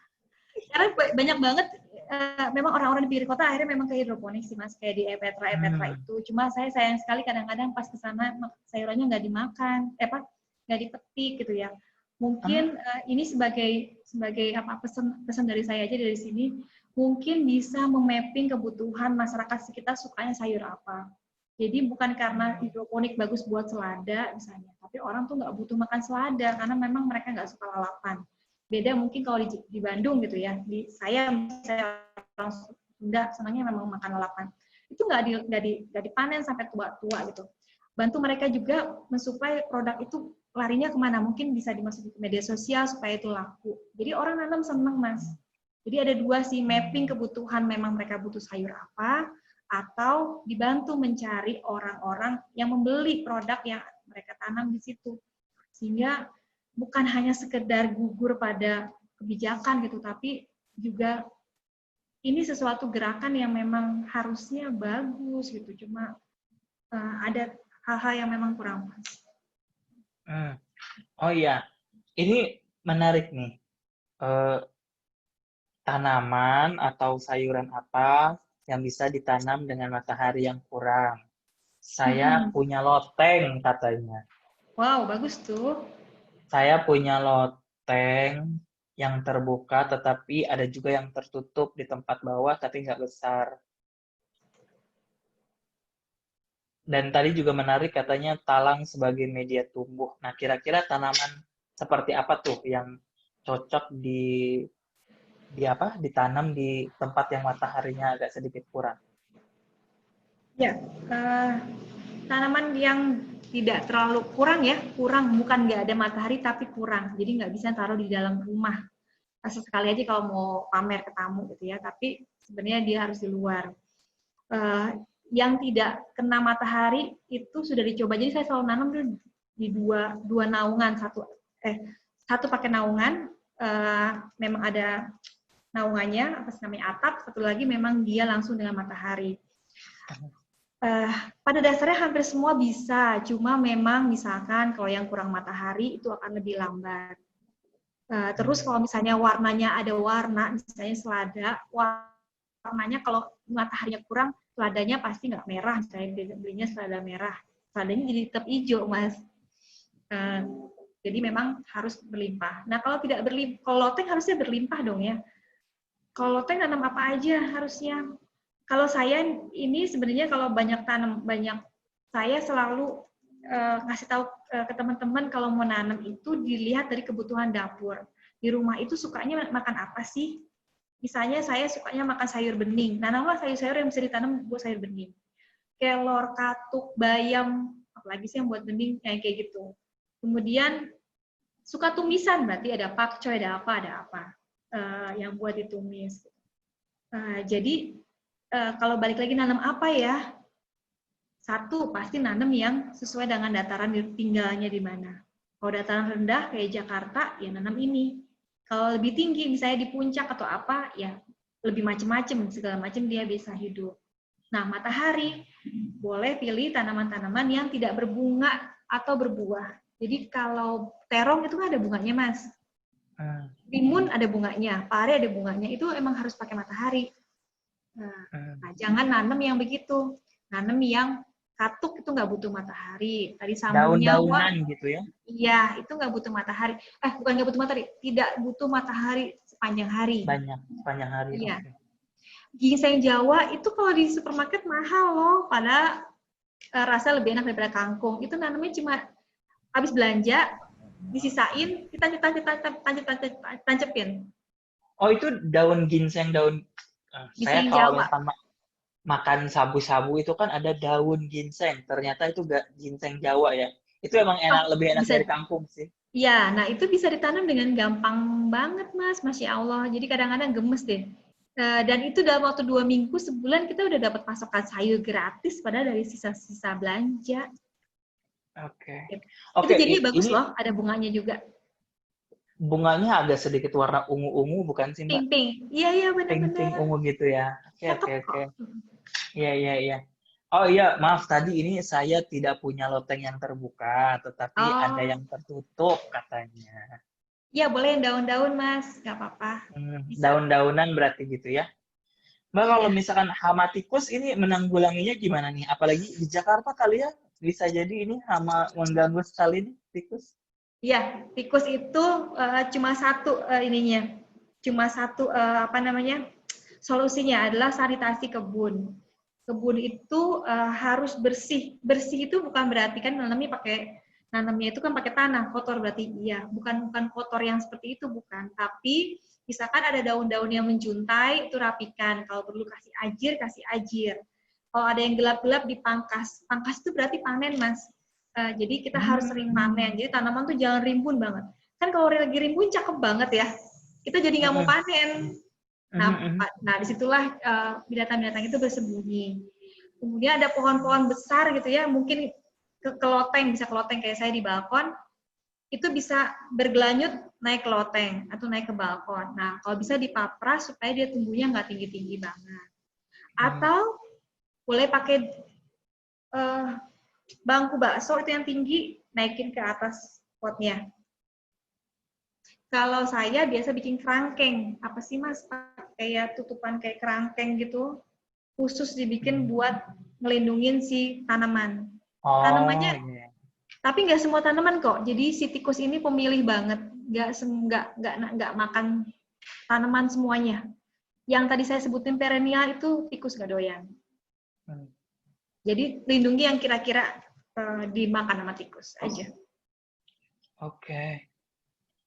Ternyata bener ya, kayak tikus ini apalagi mungkin jadi salah satu masalah di urban farming juga ya, karena kita bercocok tanamnya di daerah yang padat sekali ya, yang benar-benar itu banyak juga tikusnya. Ada ini nggak Mbak? Kalau ini ada sedikit nih mungkin pertanyaan terakhir sebelum kita closing. Ada bilang ini bapaknya petani di desa, sekarang hidup di kampung, terus menanam di pot seperti sawo Manila, jambu biji, jambu air, belimbing, mangga, wah banyak sekali nih di pot tapi banyak banget. Tapi masalahnya adalah beberapa tanaman itu tidak bisa berbuah dengan maksimal, kayak mangga, belimbing, dan tomat. Tapi mungkin saya juga ini sedikit ada kepikiran, sudah diberi pupuk organik dan kotoran kambing, pupuk cair juga sudah, tapi tetap hasilnya tidak maksimal, 5 biji kecil-kecil itu pun. Solusinya gimana Mbak? Tahu nggak? Ya, tanaman buah memang saya tidak terlalu menanam, karena memang maintain di pot itu lebih susah. Kita jadi nanti lama-lama tahu ketika menanam organik itu kenapa harganya mahal. Kan ada yang bilang, kenapa nanam organik itu less budget, tapi kok harganya bisa mahal gitu. Mereka ngambil uangnya dari mana gitu. Sebenarnya kan mereka nanamnya semua pakai pupuk dari kotoran sapi, segala macam gitu ya. Tapi kok harganya mahal ya. Dengan menanam kita akan jadi tahu mana tanaman yang memang sulit banget karena dia itu harus disupport banget dengan komposisi hara yang cukup. Makanya kalau pertanian yang tidak organik, dia tahu banget membidiki kemana, ya hasilnya menjadi banyak dan ini gitu. Cuma kalau memang nggak berbuah dan segala macam, mungkin media tanamnya perlu dilihat juga. Jangan-jangan kebesaran terlalu banyak akarnya. Mungkin pruning, kayak saya punya murbe sama pohon tin, itu kalau saya sih memang cuma nanam murbe sama pohon tin. Itu nggak ada maintenance apa-apa, cuma rajin di pruning aja. Jadi dia keluar langsung buahnya. Gunting ya Mbak pruning itu? Gunting, ya digunting. Dia akan, tanaman itu punya daya khas kalau lagi bukan diancam ya. Kalau lagi di pruning tuh kayak semacam pertahanan tubuhnya memunculkan buah supaya nggak jadi dimati. Itu ya gitu. Nah, pruning itu. Tapi kalau misalnya tadi Mbak bilang tomat emang agak-agak susah, tapi bukan nggak mungkin ya Mbak. Banyak teman-teman saya berhasil, saya juga nanam tomat berhasil. Sekarang saya nggak nanam tomat karena rotasi matahari lagi nggak ke balkon, saya sebel banget tuh. Jadi memang harus menahan ego. Menanam juga mesti menanam ego. Kalau kita tumbuhin, dia nggak akan tumbuh dengan layak, saya nggak nanam. Karena berarti kita menumbuhkan makhluk hidup loh. Jadi harus diberikan yang. Jadi kalau memang nggak ada matahari, jangan dipus tanaman-tanaman yang berbuah. Kasihan. Aturannya kan. kepada Bapak Ibu, harap diminta.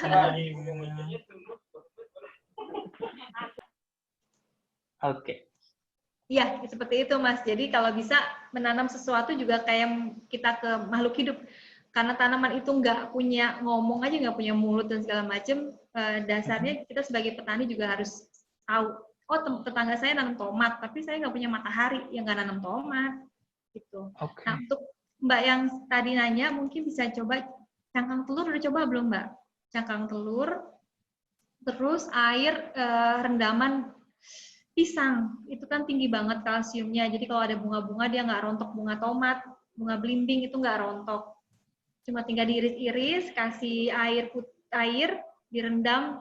Ada yang bilang semalam, ada yang seminggu. Kalau saya sih pokoknya seminggu kadang saya pakai, sehari saya pakai. Nah itu buat menguatkan tanaman. Tanaman kayak kita persis butuh kalsium, fosfor, magnesium, protein itu butuh semua.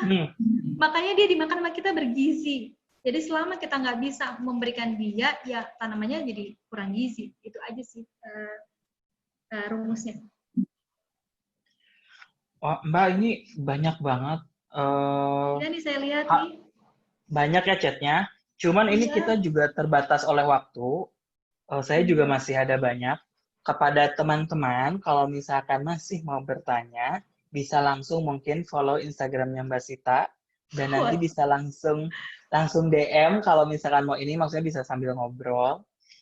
Mbak Sita di Instagramnya @sitapujianti. Nanti Pujianto, mungkin Mas. Pujianto, astagfirullahaladzim, salah kata. Ya, Suamiku ngomel benar. @Sita Pujianto di Instagram. Barangkali sebelum bertanya bisa juga scroll ke bawah ya Mbak ya. Barangkali tips and triknya sudah pernah dibagikan juga oleh Mbak Sita. Jadi bisa saling berkenalan di situ, share informasi via sosial media. Mbak, terima kasih banget. Untuk hari ini obrolannya sangat menarik. Tadi pertanyaannya juga banyak banget. Saya juga banyak bengongnya karena tercengang. Kayak, oh iya ya gitu ya. Oh iya ya, kayak kebanyakan iya ya ngangguk-ngangguk. Saya senang banget kalau iya gitu kayak ngerasa tercerahkan gitu. Dan yang paling penting intisari dari diskusi kita kali ini, walaupun kita berbicara kegiatan sehari-hari dimulai dari berkebun, ternyata efeknya tuh bisa efek besar. Apalagi kegiatan berkebun yang dilakukan oleh seorang individu, apabila diduplikasi oleh individu lain, ini dampaknya akan besar juga. Apalagi mengenai berkebun ini sangat menarik banget, karena akan berkebun ini juga kita ketika berkebun berarti berkebun di rumah sendiri, berarti kalau tadi Mbak Sita bilang berkebun itu, menanam sayur itu, tanya juga ke kita. Kita sukanya sayur apa, suka makan apa, masak apa, maka tanamlah itu. Dan hal tersebut itu kan sebenarnya kalau saya kaitkan itu terkait dengan kebutuhan pangan kita sendiri. Dan terkait juga dengan ketahanan pangan, di mana di saat pandemi ini, seperti yang tadi juga dijelaskan sama Mbak Sita, bahwa demand dari sayuran itu banyak banget di luaran. Sehingga ketika kita bisa menyuplai sendiri dengan berkebun sendiri, ketahanan pangan bisa terjaga. Bukan berarti bisa mensuplai 100% kebutuhan pangan, tetapi setidaknya ada subsidi. Dan kita tidak perlu mencari atau mencari atau membeli di tempat lain. Nah, kegiatan berkebun ini ternyata merembet juga dengan kegiatan-kegiatan lain seperti pengelolaan sampah, khususnya sampah organik. Di mana teman-teman, Sobat Iklim semua, sampah organik ini adalah salah satu sumber emisi gas rumah kaca yang mengakibatkan perubahan emisi gas rumah kaca yang berpengaruh terhadap perubahan iklim. Jadi ketika kita bisa mengelola sampah organik ini, secara tidak langsung, kita pun berkontribusi untuk mengurangi emisi gas rumah kaca. Walaupun tidak besar, tetapi dalam kuantitas kecil apabila diakumulasikan dan diduplikasi oleh banyak orang, tentu efeknya akan banyak juga. Selain itu, ternyata kegiatan berkebun di rumah ini sangat terkait juga dengan peran ibu. Dan kalau misalkan teman-teman milenial yang dengar sekarang ini terkait juga masalah gender. Dimulai dari tadi kita mau makan apa, biasanya menu ditentukan oleh ibu, dari kita menentukan menu makan apa, akhirnya menanam apa, itu pun ditentukan oleh seorang ibu. Jadi di sini kita melihat sekali ya, kegiatan berkebun ini ada aspek gendernya juga, ada kegiatan aspek adaptasi perubahan iklim, dan pastinya ada co-benefit untuk mitigasi perubahan iklim. Yang paling saya catat di sini adalah makasih juga kepada Mbak Sita bahwa tadi Mbak Sita sering bercerita tentang merubah mindset-nya diri sendiri dulu gitu ya. Ketika kita saya butuh makan, saya butuh makan hanya memenuhi kebutuhan makan saja, tapi akhirnya shifting bagaimana sebenarnya dalam berkebun ini kita bisa belajar secara fundamental mengenai hubungan manusia dan alam, di mana manusia itu tidak bisa hidup tidak berdampingan dengan alam, harus berdampingan dan kita tergantung dengan alam. Dan begitupun alam juga tergantung manusia juga, karena manusia adalah makhluk yang diberi otak dan diberi kuasa gitu ya untuk memberi intervensi kepada alam. Di sini ada banyak hal filosofis yang saya dapat dan mudah-mudahan memberikan insight menarik dan lebih jauh memberikan inspirasi untuk berubah ke gaya hidup yang lebih hijau. Apalagi di saat pandemi seperti ini, yang dituntut sekarang adalah recovery, bukan hanya recovery better, tetapi kita pun harus recovery greener. Dan dengan kegiatan berkebun ini, hobi kita bisa tersalurkan. Selain itu, recovery better, recovery greener juga bisa tercapai. Mbak Sita, makasih banget udah sharing kayak begini. Ini teman saya juga banyak yang japri, ini asik banget ngobrolnya. Kalau mau ngobrol panjang lebar nanti saya suruh ngobrol aja sama Mbak. Mbak Sita, ya. Ada satu sepatah dua patah kata Mbak? Iya, di akhir mungkin saya mau coba share tentang filosofis Jawa. Kita banyak menggunakan quote-quote luar negeri yang mungkin kita balik lagi sebenarnya sudah banyak pembelajaran dari zaman dulu ya. Halo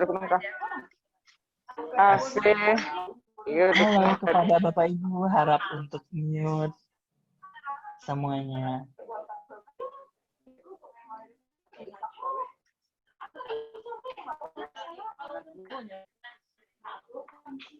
Bapak Ibu mungkin untuk boleh untuk membuka videonya, namun tidak tapi untuk mematikan semua mikrofon.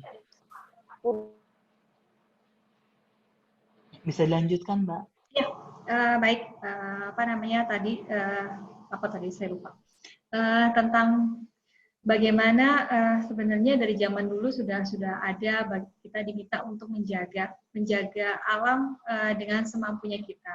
Kalau lihat dari filosofis Jawa ini Hamemayu Hayuning Bawana, artinya sebenarnya hidup bumi itu sudah di-create indah, jagat raya ini sudah di-create sudah sangat indah. Kita tinggal menempatinya. Cuma kadang-kadang kita memang akhirnya lupa bagaimana cara kita menjaga. Nggak usah ngebalikin, sebenarnya cukup menjaga. Kalau banyak yang bilang kalau saya doang yang ngelakuin, yang lain nggak ngelakuin, nggak masalah, karena sebenarnya energi itu sama seperti kayak kita megang tanah, itu energinya itu akan adem, dan kita juga nggak musingin dengan apa-apa yang orang lain gimana, ya fokusnya di kita.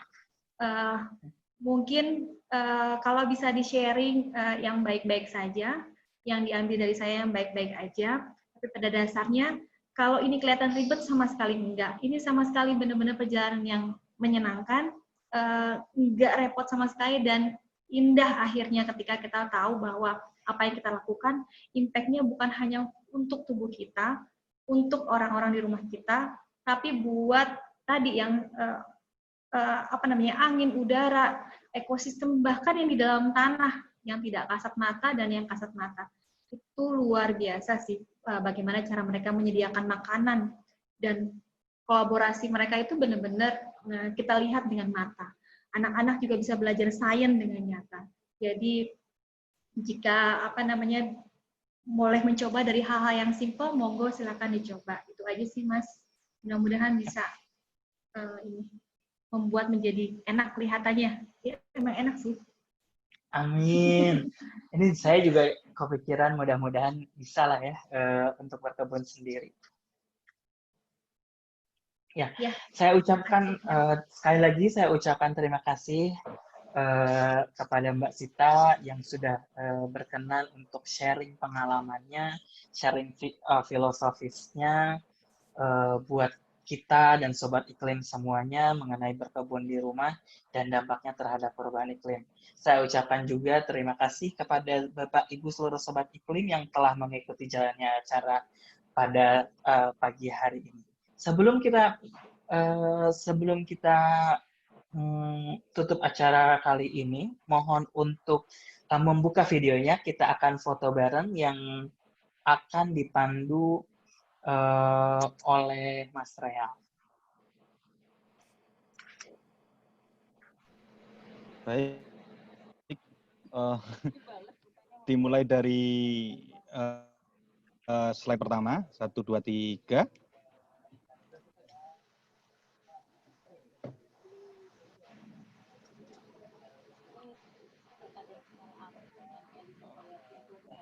Selanjutnya slide kedua. 1, 2, 3.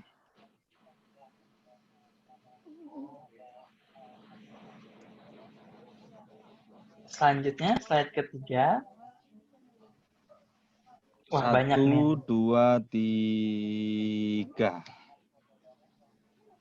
Oke, kayaknya setelah itu slide selanjutnya. Ya. Terima kasih banyak.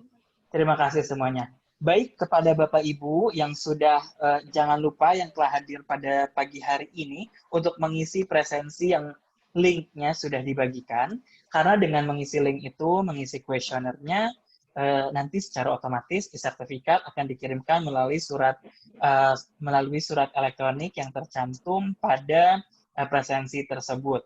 Dan kepada Bapak Ibu Sobat Iklim, harap bersabar karena pengiriman per hari hanya dibatasi sampai dengan 80 e-sertifikat saja. Jangan lupa juga, nantikan terus Cengkrama Iklim, pantau terus Instagram kita @ditjenppi.klhk. Jangan lupa juga subscribe channel YouTube kita Ditjen PPI KLHK. Sekali lagi saya ucapkan terima kasih. Terima kasih juga kepada kerabat kerja yang bertugas pada hari ini. Saya hampir lupa. Terima kasih kepada Bapak Ibu Sobat Iklim yang telah hadir pada hari ini. Saya ucapkan sekali lagi. Banyak yang salah itu kali banyak. Mudah-mudahan Cengkrama Kali Iklim ini memberikan manfaat, memberikan pengetahuan khususnya peningkatan kapasitas di isu perubahan iklim. Mohon maaf apabila ada kesalahan. Billahi taufiq wal hidayah. Wassalamualaikum warahmatullahi wabarakatuh. Sampai jumpa di Cengkrama Iklim selanjutnya. Waalaikumsalam.